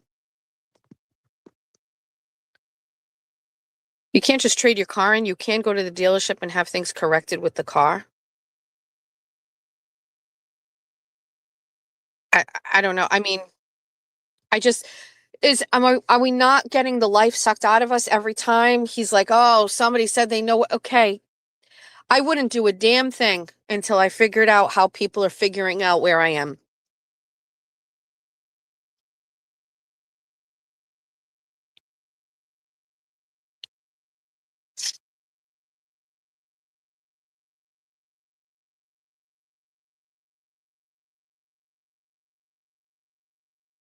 With the app attached to the car. Could be.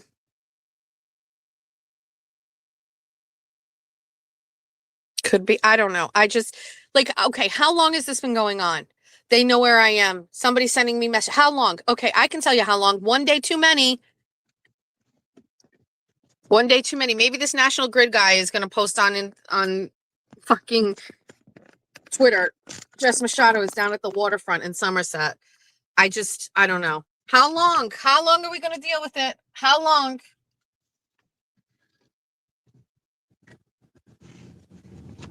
All right, let's go. He doesn't listen. Story. It's how it is all the time. Doesn't listen. It's getting exhausting. Still want the absolute best for him, but it is getting fucking exhausting. Anyway, let's drive home. We're going to, what's on the agenda for today?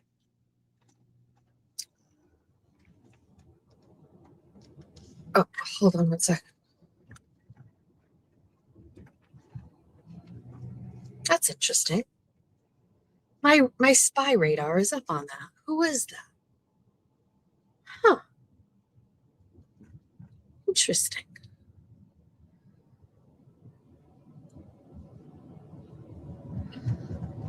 Good morning. Well, I waved at that person. He didn't wave back. That's fucking rude. All right. Today's on the agenda. Let's see. We are going to wait for Jeffrey to get home at 1 o'clock and go do another run to the studio. Today we are picking up the big fluffy white chairs and getting those there. So we're just going to do another run to the studio today. One run, that's it. Whatever we can fit in the car, the truck. We're going to wrap some presents today. We are going to do a little work today to get ready for the political show. I have a question because I was talking about this yesterday with Jeff. Jeffrey is worried that I'm going to lose followers for my political show. He thinks, so that's my question.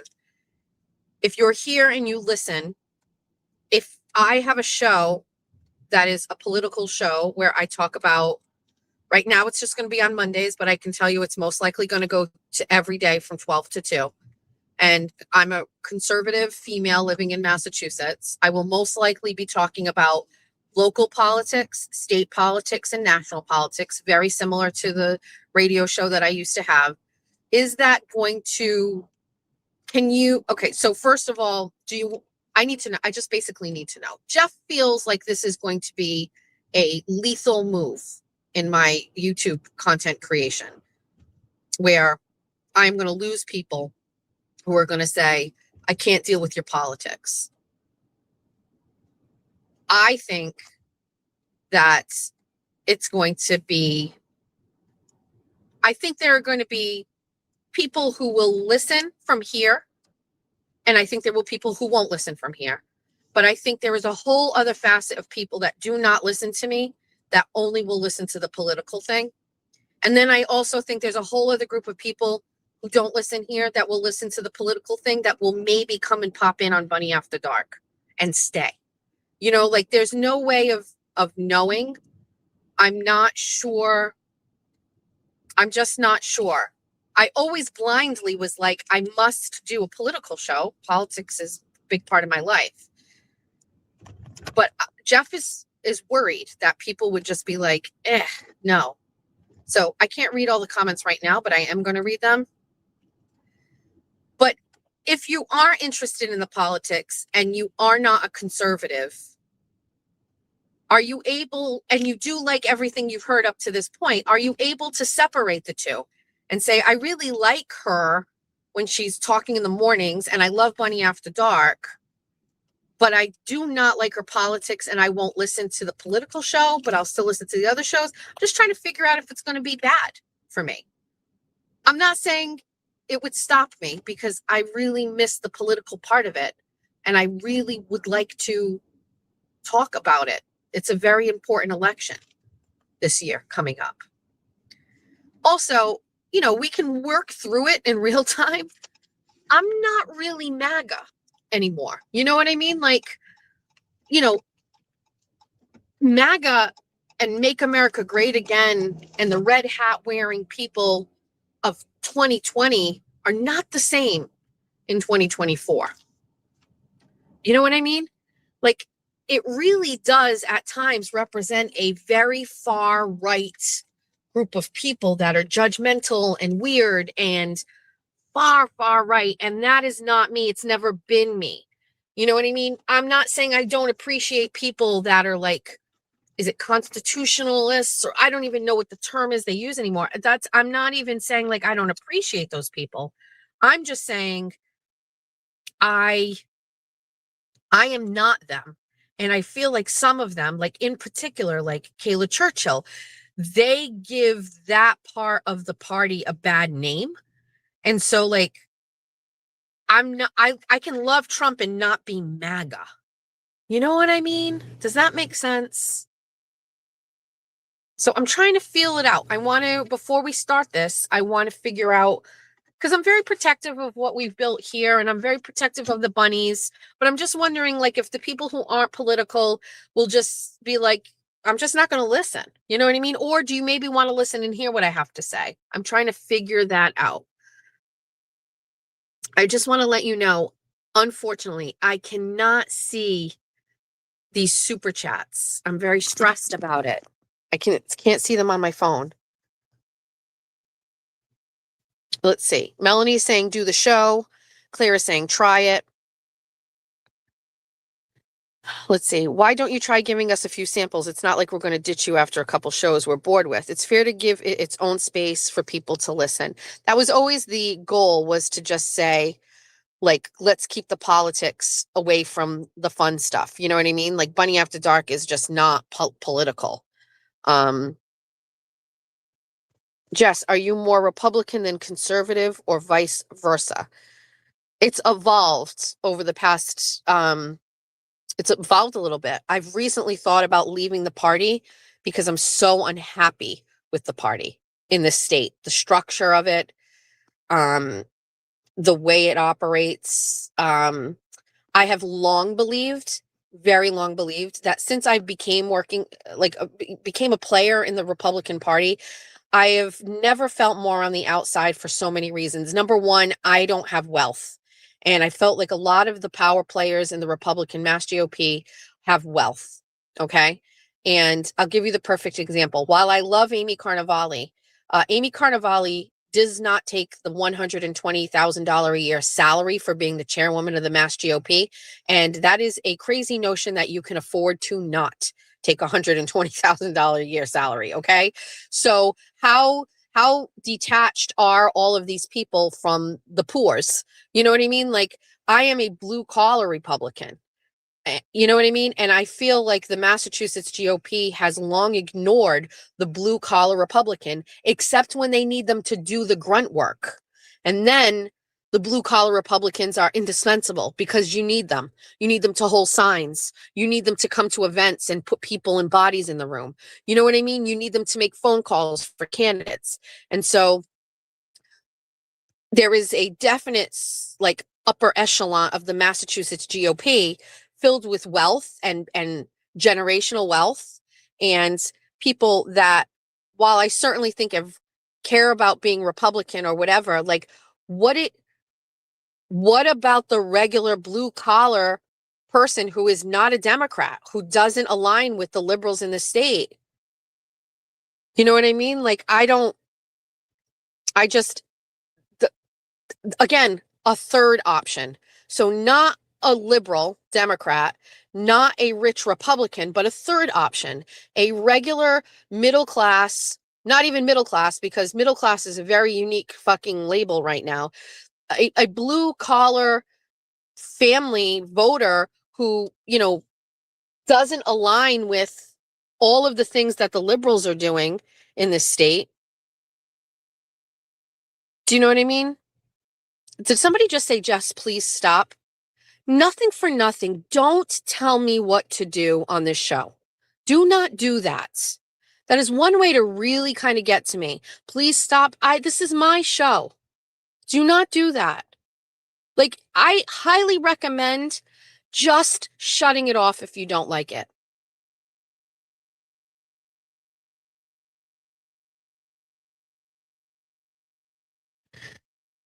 He put his name on the Kennedy. That stuff right there, that stuff I hate. I hate that about Trump. But that's not going to be enough for me to leave the party. Do you know what I mean? Like, Trump putting his name on the Kennedy Center, right? That's never going to be enough for me to go and vote for fucking Maura Healey. So do you understand what I'm saying? Like, it's the middle option. That's why sometimes I look at it and I go, do I leave the party? I won't leave the party on principle. I won't leave the party because that is a win for the Democrats. I won't leave the party because that strengthens the Democratic Party if the Republican Party is less. So we have to figure it out. And so anyway, that's yeah, this is just a conversation. What on earth?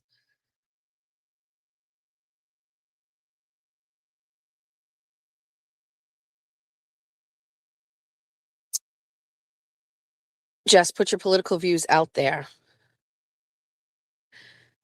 Oh my God, my husband. I can't cross over to a show with my husband because you guys have seen flickers of it. Like, I'm not saying Jeff puts on a certain personality when we're on the air.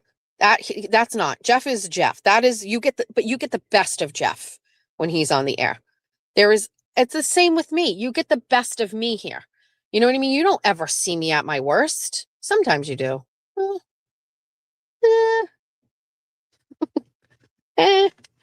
Sometimes you see. But you know, no.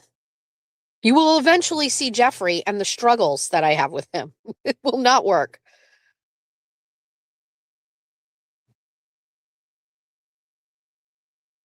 All right. It's 9:14.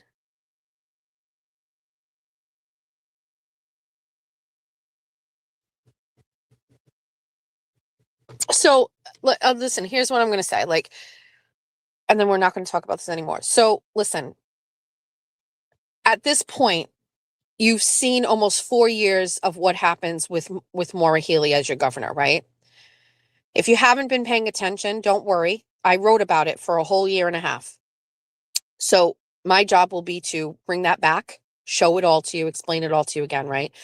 And we will make columns and we will go, well, we love this. This is great. This feels good. But then we're going to go, but this is bad. This doesn't feel right. This doesn't feel good. How is my family directly impacted by this choice that she made? What could we have done with the money that was used for this instead of this? we're going to break it all down, and we're going to break it down statistically with data, and we're going to look at this and we're going to say, okay, we have to get another governor in here. Once you get to that point and you recognize that you need another governor, then we're going to look at the options that are available to you. And then we're going to break that down and we're going to figure out which one of them can win. I already have done that. I can tell you that the only person that can win is Mike Keneally. Mike Minogue cannot win. I'm going to talk to you about Mike Minogue and who Mike Minogue has aligned with. Soon as Mike Minogue said that he was going to be running for governor, Kayla Churchill made a bunch of Mike Minogue Facebook pages and started getting the build up. Mike Minogue has Kayla Churchill working as an advocate for him in Bristol County and elsewhere. And those people cannot not only be trusted, but they're terrible people, as you've already seen. And so, they've done that to me. They've said, well, look at Mike Keneally's got Jess Machado, endorsing him, and she's got Bunny After Dark and blah, blah, blah, blah, blah, and whatever. It's like, okay, everybody has a personality. What Kayla does is just, that's who you want working for your campaign. That's who you are selecting. So we have to talk about that. We have to break that all down. And we're going to start doing that right after New Year's, first of the year.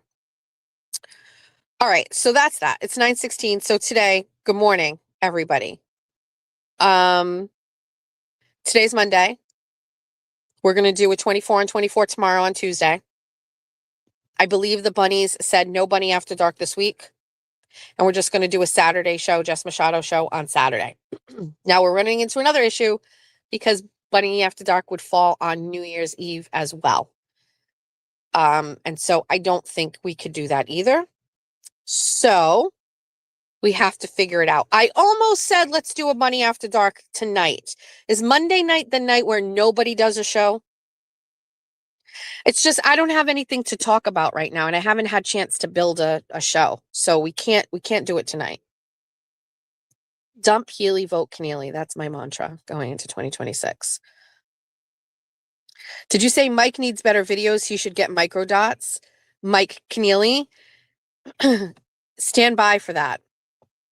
Stand by for that. But that's actually a good suggestion. I know, no Bunny After Dark for 2 weeks. I don't know what to do. We have to figure it out. I don't know. I don't think I could go 2 weeks without it either, but we can't do it on Christmas Eve. No way. And then Thursday is Christmas Day. No way. Then it's Friday night. Does somebody do a show on Friday? Let me figure it out. We'll figure it out. Okay. All right. I'm going to go wrap presents to start.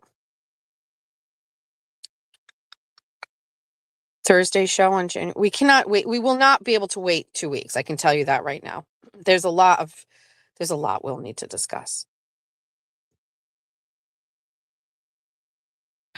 Or how about a third option? An interview with Aiden. What does he do? His shows on Tuesday? Is that correct? Does he do shows on Tuesday?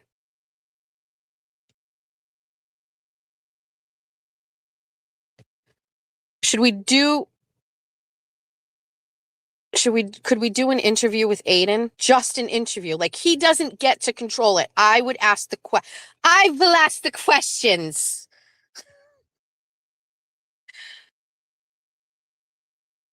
Let me figure this out. I have a lot of questions I could ask in interview style. He doesn't get, we're talking 2020. You sit down, we wouldn't sit down, but I ask the questions and then you get to talk and you guys are saying he would try to control the conversation. I am a professional interviewer. I have done this. I've interviewed politicians. I have interviewed political candidates. I have a whole life of interview stuff before this at WBSM. Friday is Aiden's birthday, so forget that. Let me see, maybe he wants to come on tonight and we could do an interview. I've got too much to do. No, let's see if maybe Saturday. I don't know. I'll figure it out. Okay, we gotta go. I keep trying to read one comment at a time and it's killing me. I don't think you would let him come on. He would not be able to. You cannot manipulate. Listen, my interview with Kate Peter was not a very good example of what I can do, just so you know. It was my very first Jess Machado show, my first show in the studio. I was so stressed and nervous. I was afraid Kate was going to end it. And if she did, I had nothing afterwards, how I was going to fill the time. It is absolutely not indicative of what I'm capable of. So I can, to anybody saying I can't handle Aiden is crazy. 100% I can handle Aiden. Believe me. All right, so we'll figure that out. Okay, besties, I'm gonna go. Listen, again, it is Christmas. We are only a couple of days away from Christmas Eve and Christmas Day. I appreciate everybody allocates time in the morning to hang out with me and we can talk, but like, I don't know. I feel like once we do this, it's time to put our phones down and go away. Stop it. You know what I mean? I keep getting a bunch of messages about, this Ray for Dallas interview with Jen Altman at 1:00 today. I really can't wrap my brain around this, that it's a couple days before Christmas and a woman wants to get interviewed with the sole purpose of talking about me. That sometimes I can't believe it speaks so much more. Like Jen Altman isn't like a personality, you know, she's not getting interviewed about herself or her life or any, like she's going on a live stream to talk about me. And that is a level of pathetic that I hope I am never fucking at. Okay. However, I am not watching. I don't encourage anybody to watch. That's not because I don't want you to listen. You can do whatever you want. But I know there will be besties that will watch and listen and bunnies that will listen. It's fine. Listen, all I care about is that girl does not talk about my children, my husband, my marriage, and my family. If those things are discussed, there is going to be a problem. Everything else, and believe me, I've already thought about what I'm doing with that. Okay. So if she does that, this is not, I'm going to sit around and I'm going to wait. I've planned for that. So if she does that, talks about my children, my husband, my marriage, my husband's family, my family, any of that shit goes on here, there will be, we pull out the sheet and we work off of the sheet that we have discovered. Everything else, I don't care. You want to talk about Holly McNamara? You want to talk about how everybody in Somerset hated me? You can talk about all of those. That's all. I don't care. You want to talk about my weight? You can. That's fine. You can do whatever you want. I'm out here and I put myself out here, and so I am susceptible to that. But if there's anything about my family or my husband's family or any of those things, we're going nuclear, and that's it. Let's take this walk. Oh, fuck. Let's take a walk right off a fucking bridge. Losers. Go fucking spend time with your kids. She will. She's going to do it. She's going to fuck up. She's going to talk about my family. And then that's it. Defending yourself is always okay to be reactive. Nan will be the next guest on it. These people, I just can't. I can't. All right, besties. Why is Altman such a cunt about you? I don't really know. I have theories. I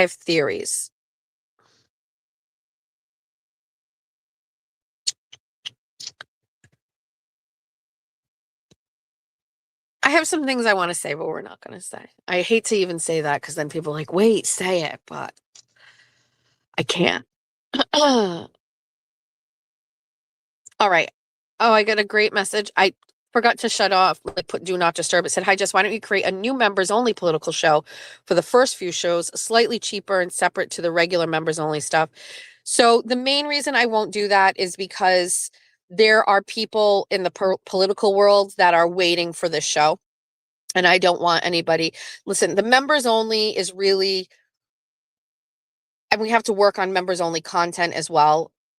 But like, the whole goal of the political show is to be wide reaching and inspire people and, you know, educate people on the political stuff. And I really don't want to, I wouldn't want to do that. I understand that there might, my concern about backlash or whatever, I am worried about that, but I don't know. I've been talking about my politics for a long time. Everybody knows how I feel. Everybody knows I'm a conservative. Everybody knows about everything I did with the migrant crisis. You know what I mean? Like, and by the way, like I reported on the migrant crisis. You didn't see my opinion in any of that work. It was just fact-based reporting, but I've given commentary on it, and everybody certainly knows how I feel about the money that was being spent on the migrant crisis and the things that I was observing when I was going to the Taunton hotels. And like everybody has seen how I feel about that. So, okay. All right. We're done. Besties, have a really great Monday. It's Monday. It is Christmas Eve on Wednesday. Try to be in the holiday spirit. Try to make the best of it if it's not the best situation this time of year. If somebody's looking for a sourdough starter, I'm not keeping bread alive. If anybody is looking for a sourdough starter, might I recommend Ballerina Farm. I've spoken about her before. I know some people know who she is, but Ballerina Farm has a starter that she dehydrates. So she spreads it out on parchment paper and puts it in a dehydrating thing, and then it becomes like, you know, like it's like flour, water, and yeast, but it's like all crumbly, like flaky or whatever, and it comes in a bag, and then it comes with instructions on how to rehydrate it and how to get it going again. If you don't want to do it and you want a simple, easy way to get a sourdough starter going, go to Ballerina Farm, and there is listen, it's certainly more expensive than what you could do yourself. But if you're looking for a quick cheater kit, that is the way you can do it. Okay? All right. That's it. Besties, have a really great day. It's Christmas. It's Christmas. Yay. All right. I'll talk to you later. Bye. Have a great day. Somebody said it will never survive in this house. Ballerina Farm. It's a website. Yes. So I have periodically had sourdough starter.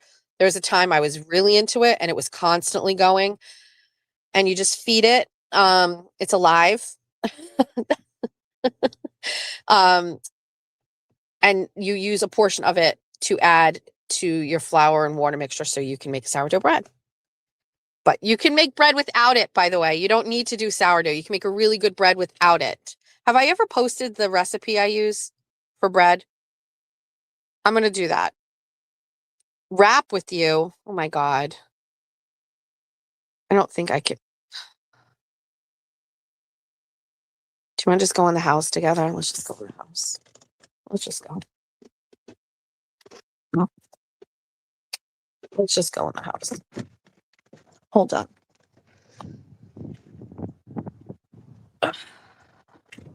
Well, if you're going to come in the house with me, you kind of have to do what I do every time.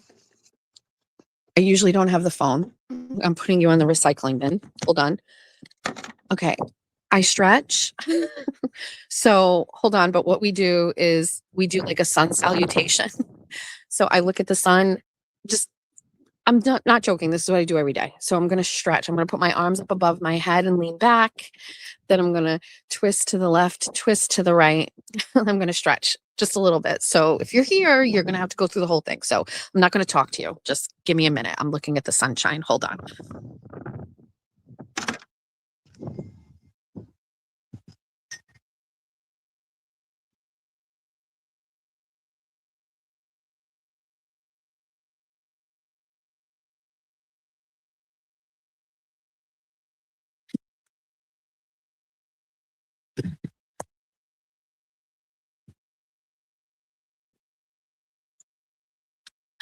Okay, that's it. We just give a little love to the sun. You have to. Hi, Puppertinos. Hi.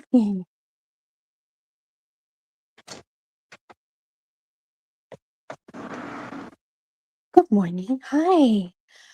I was worried. Do you need to go back outside? Quincy, we're not playing that. Hi, give it to me. Hi. Good morning, big boy. All right, come on. All right, let's go.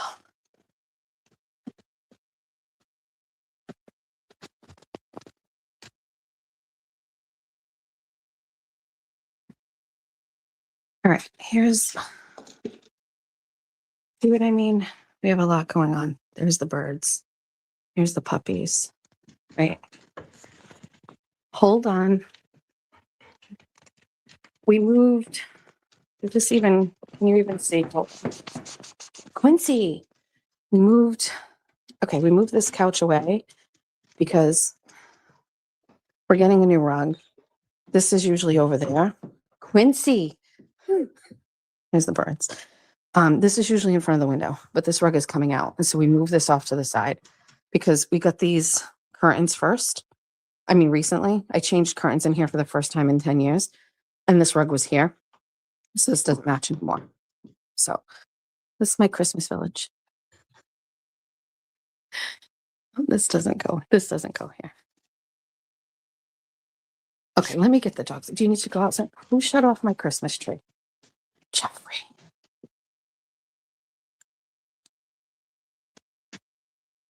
Okay, hold.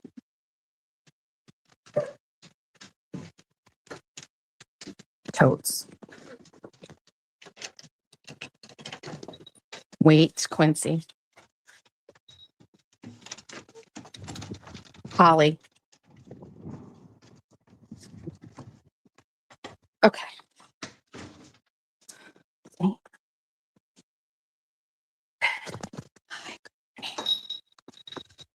All right. You say hi to the birds.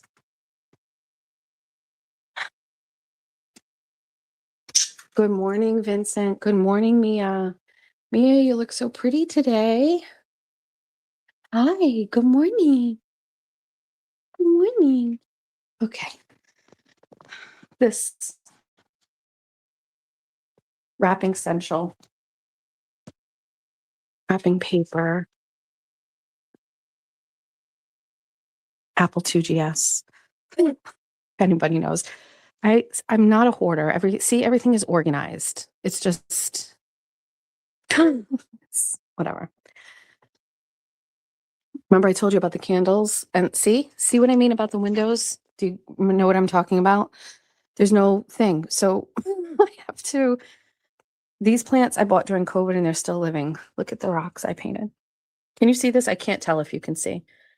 I painted all of these with Georgia.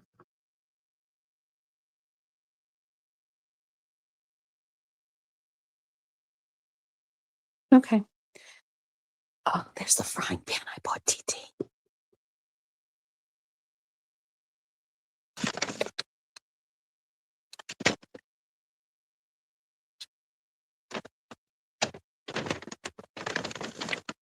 Okay. All right. That's enough of that. We try the suction cups and they fall off because the windows get too cold. I know I'm probably going to get feedback for showing my house, but sorry. Wrapping Central. I'm reading comments. Everything looks beautiful. Thank you. Why is Jeff such a bird hater when you have two pet birds? He hates them.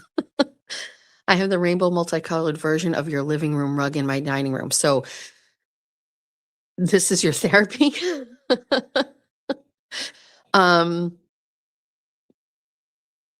So I had, I'm not like a big decorator by any stretch of the imagination. I like old things.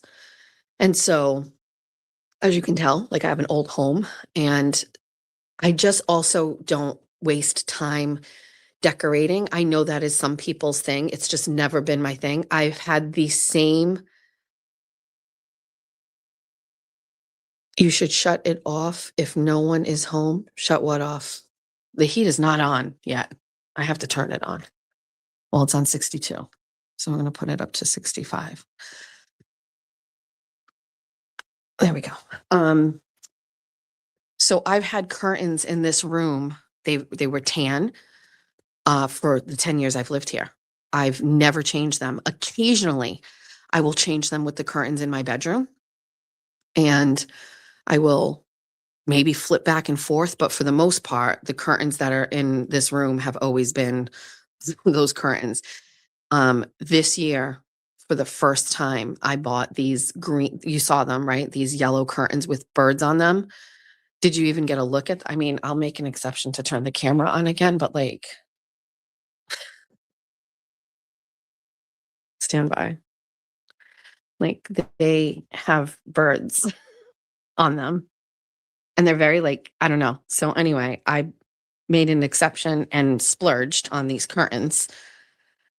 They're $30 a panel, which you have, I mean, $30 a set. So I spent $100 on curtains, which I've never done. Anyway, but they'll be here for forever. They will be here for the rest of my life. Although I have to, now I think I need to paint because like the wall color here is like, just like a, it's like a light brown or whatever. I feel like it needs to be cream. Anyway, thank you.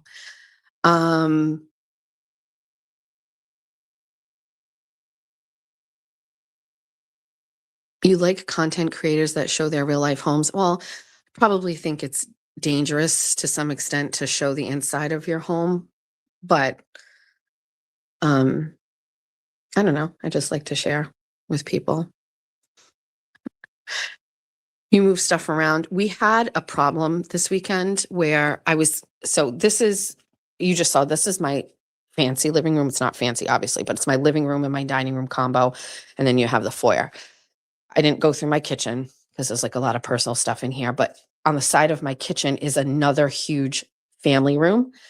And it's big. It's got vaulted ceilings and skylights. That is the new part of the house. And this week we had a rug down. I'm walking you over as I talk about it. We had a rug down because when we got Quincy, we were training him and he would obviously not always train properly. And we've never had to train a dog. We've always adopted. We adopted Quincy, but he was a puppy. And so when we adopted Quincy, we would train him and he would still constantly go over to this one area and he would go to the bathroom. And so we cleaned it, we stain treated it. It doesn't smell, but it looks not great. To redo this whole carpeting in this room is like $1,000 because it's a 12 by 12. We just have like a cheap Berber in here. But anyway, to make a long story short, we put a rug over this area and it's been there for a while and it started to get beat up, not from Quincy, but just high traffic. So anyway, we took all the rugs off the main rug. And it's almost like to inspire me to like save to get a new rug, right? But it made the room look a little different. And while I was at it, I was trying to move the sectional around and Jeff was not fucking having it. He was like, it's like the bed situation. It just felt maybe it needed to be moved, but it really doesn't go in the space that I was turning it to. And he was getting mad because I need him to help this move the sectional because it's in 3 pieces. And so he's like, we're not fucking doing this. And I was like, I just want to try it. Why can't you be like happy wife, happy life and blah, blah, blah, blah, blah. And ultimately what happened was I moved it completely all around only to move it all back because yes, he's right. It didn't make sense, but I needed to refresh this room. I needed it to feel a little different. It's been the same for 10 years. I needed something, but it's back in its same position. They don't like change. I agree. I know. And this room is just so big and it's so under decorated and underutilized and it's just not great. So I was just trying to promise him a couch for after. So anyway, that's that. So we have a really, really big kitchen. Like it's huge. There's a table in the middle of the kitchen. All right, let's go get the dogs. Actually, I think they want to play. Hold on, let's stand by. Yeah, they're still playing. We're going to let them be. All right, that's it. I don't think we're going to turn the camera on anymore because I don't have a face on. It's already been 2 hours of this. We're going to tackle that table that you just saw. We're going to wrap all those gifts. We're going to put stuff in stockings. Then we're going to go upstairs and get on the computer and do a little work. Have you ever had a sectional in there? Well, in the back room, there's always just been a sectional. It's been the couch that we had since we bought the house. I don't like change. I just the kitchen.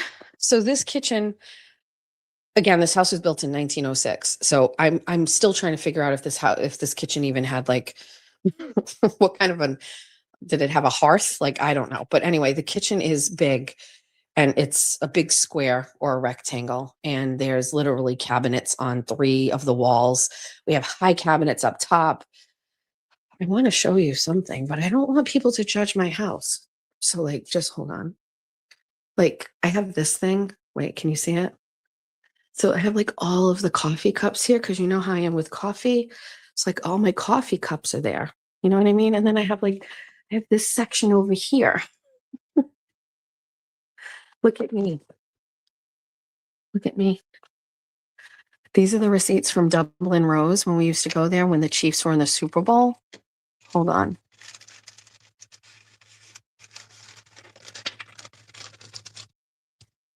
This was week 1. This was February 2nd. Oh, maybe not this one, but we have that. So I keep these. Dublin Rose is gone. Look at me. My motivation every day. Phones. See, this is my story about the district attorney dropped all the charges against Jess Michelle. Oh, look, you guys, I feel like this actually makes so much sense.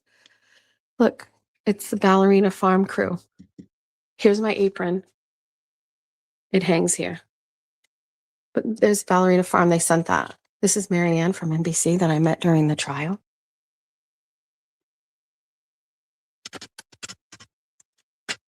Oh, I have these things. JM. Receipts. This is too much. Oversharing.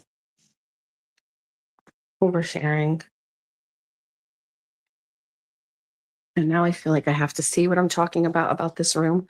Look at how old this couch is. It's ancient. But this room is like underdone. Like there's just, what do we do with it? There's the kitchen. Got a little taste. Oh, my Christmas stuff. Oh, my Christmas dishes. All right, that's that. Okay, no more.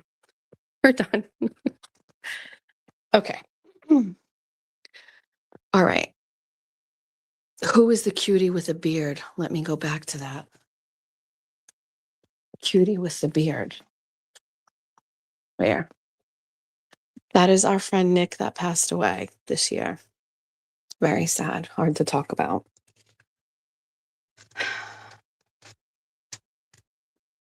I am a true rhino, Republican in name only. Yes, Tony, you're right. You're right. Let's see. Great house. Thank you. So cute. Being as real is what people like best. You're a true rhino. He's in love with the girl from whom he's housing the rat in my house. She has a boyfriend. What is that about? That's okay. Put tinsel on your tree. Also, something I have done in the past. I also used to, I just haven't done it because the kids are older, but I used to string cranberries. We've also strung popcorn occasionally. Thank you, Max Mom. Thanks, Melissa. It's a great room, but it's just very under decorated. It's just, it sucks. I need to do a crab walk magnet. Reminds of Beverly Canoni. I live in an old home built in 1990. We get a skeleton key at closing. We have a skeleton key here as well. Yes, for our front door. Casey Bunny here in Casey. Love you. Love the Chiefs. I love our Chiefs. Oh, I love them. I'm just waiting for the meds to kick in. I'll be good. Good morning. Nice. The kitchen is the hot. Yes, it is. I mean, honestly, I would show you the kitchen, but I just feel like there's going to be like haters that'll be like, what's that? Or why does it look like that? My kitchen is like the most used room in the house. Just letting you know. Like it is literally there every single solitary day. Oh, dogs are going absolutely batshit crazy. What's wrong? What do we see? Oh, somebody is walking their dog. Do you want to see it? Is she going to walk by? She does a little taunting. Hold on. Let's see what she does. So my dogs.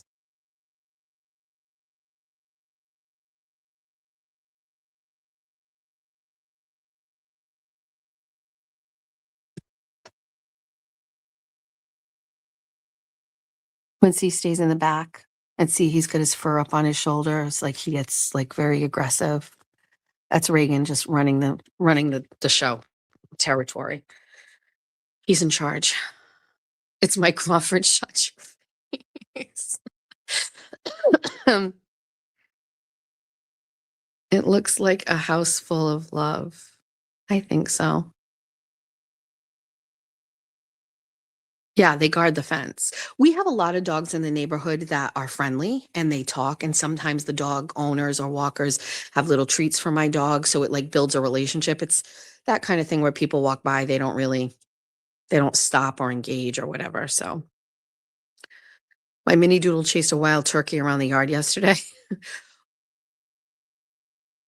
Your Shih Tzu sounds like a killer. Of course, Reagan is a guardian dog. Like he's like a part Pyrenees, and they're livestock guardian dogs. So like he is definitely the protector. Quincy is definitely the hunter. That's why Quincy has killed things. He's killed birds. Remember the birdseed thing? It's mayhem. All right, why are we barking? So this is the morning. This is why when I had the studio, it was great because I'd just leave. Because how do you leave this? Like, how do you work in this? Let's go get the dogs. They've had enough. Somebody is actually getting their house re-sided this past week and into this week. That's enough. Let's go. Oh, I see. It's UPS. Quincy, thank you for listening. Reagan, let's go. Oh my God, is he coming to our house? No. Morning. Probably. Hold on. Quincy went and got his toy to give to the UPS driver. Morning. Is it for me? Stand by. They're just saying hi to you. Thank you so much. Thanks for everything you do. Merry Christmas. Thank you. Sure, I'll see you 10 more times between now and Wednesday. Oh, Quincy, you're so good. Is this something I ordered or something Julia ordered? You have your own house, child. Hold on. Oh, Quincy, we're staying in. Quincy, no. Hold on. We're never going to get Reagan in until the UPS truck drives away. So we're just going to stand out here. Oh my God.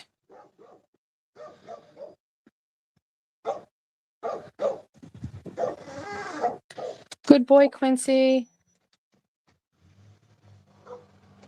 So Reagan will run the whole fence to the UPS driver that's driving away when he gets out of sight, and he'll start barking. You will, if you have dogs, you know how it goes. This is mayhem. Hold on.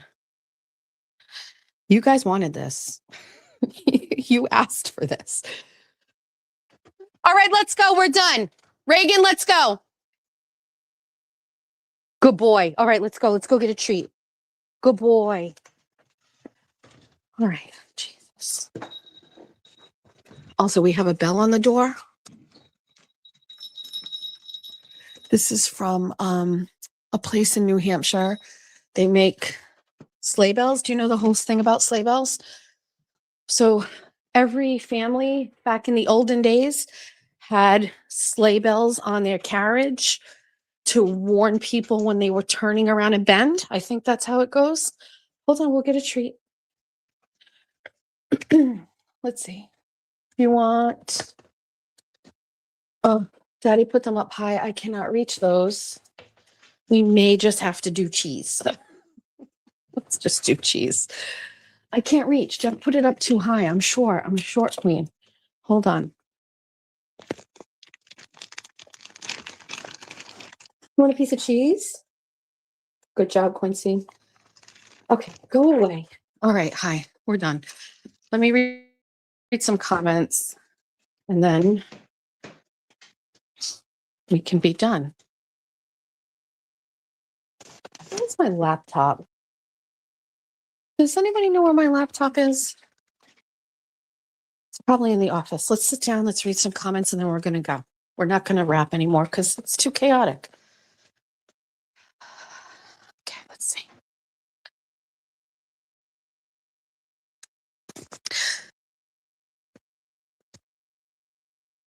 I'm behind trying to catch up. You will eventually get to the point where I come into my house and my dogs are going crazy. Let's see. Amazon, oversized mirror behind the couch. Oh, wait, are people giving me ideas?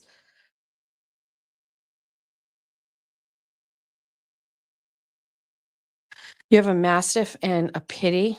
The Mastiff is petrified of anyone, but he looks like muscle. Our Pitty is the vicious one if she needs to be. I have a hair appointment in an hour, need to get dressed, but don't want to leave. Amy, go. I wrap 2 or 3 here, 2 or 3 there. I leave that table set up, and then, so that's kind of the thing. Whenever they come in, we start wrapping. But I'm also wrapping Jack's gifts and George's gifts and things as well. All right. Okay, I can't see anymore. If you sent a super chat, thank you. I just cannot see it. If you became a member, I just see an A. Hold on one sec.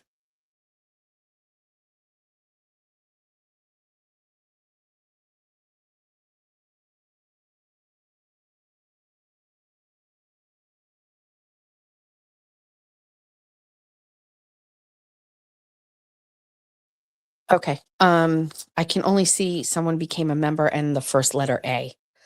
That's all I can see. So thank you. And that's it. So we'll be back tomorrow for 24 and 24. Nobody screenshot my house and put it all over the internet, please. I would prefer not. Be blessed today, everyone. Stay warm. If you're in a cold state, it is cold out here. Anyway, it was really nice to actually share everything with you. Thanks for not judging me. I told you my house isn't that fancy and it's old, but it is clean. I mean, I would never take you to the basement or to the attic room to show you all of the things that we have, but out here, it's very livable and very normal. The hoarding is not obvious. All right, besties, have a great day. If you don't get on, have a great Christmas. I'll be back tomorrow for our mornings, and then that's it. Go have a great day. Okay, bye.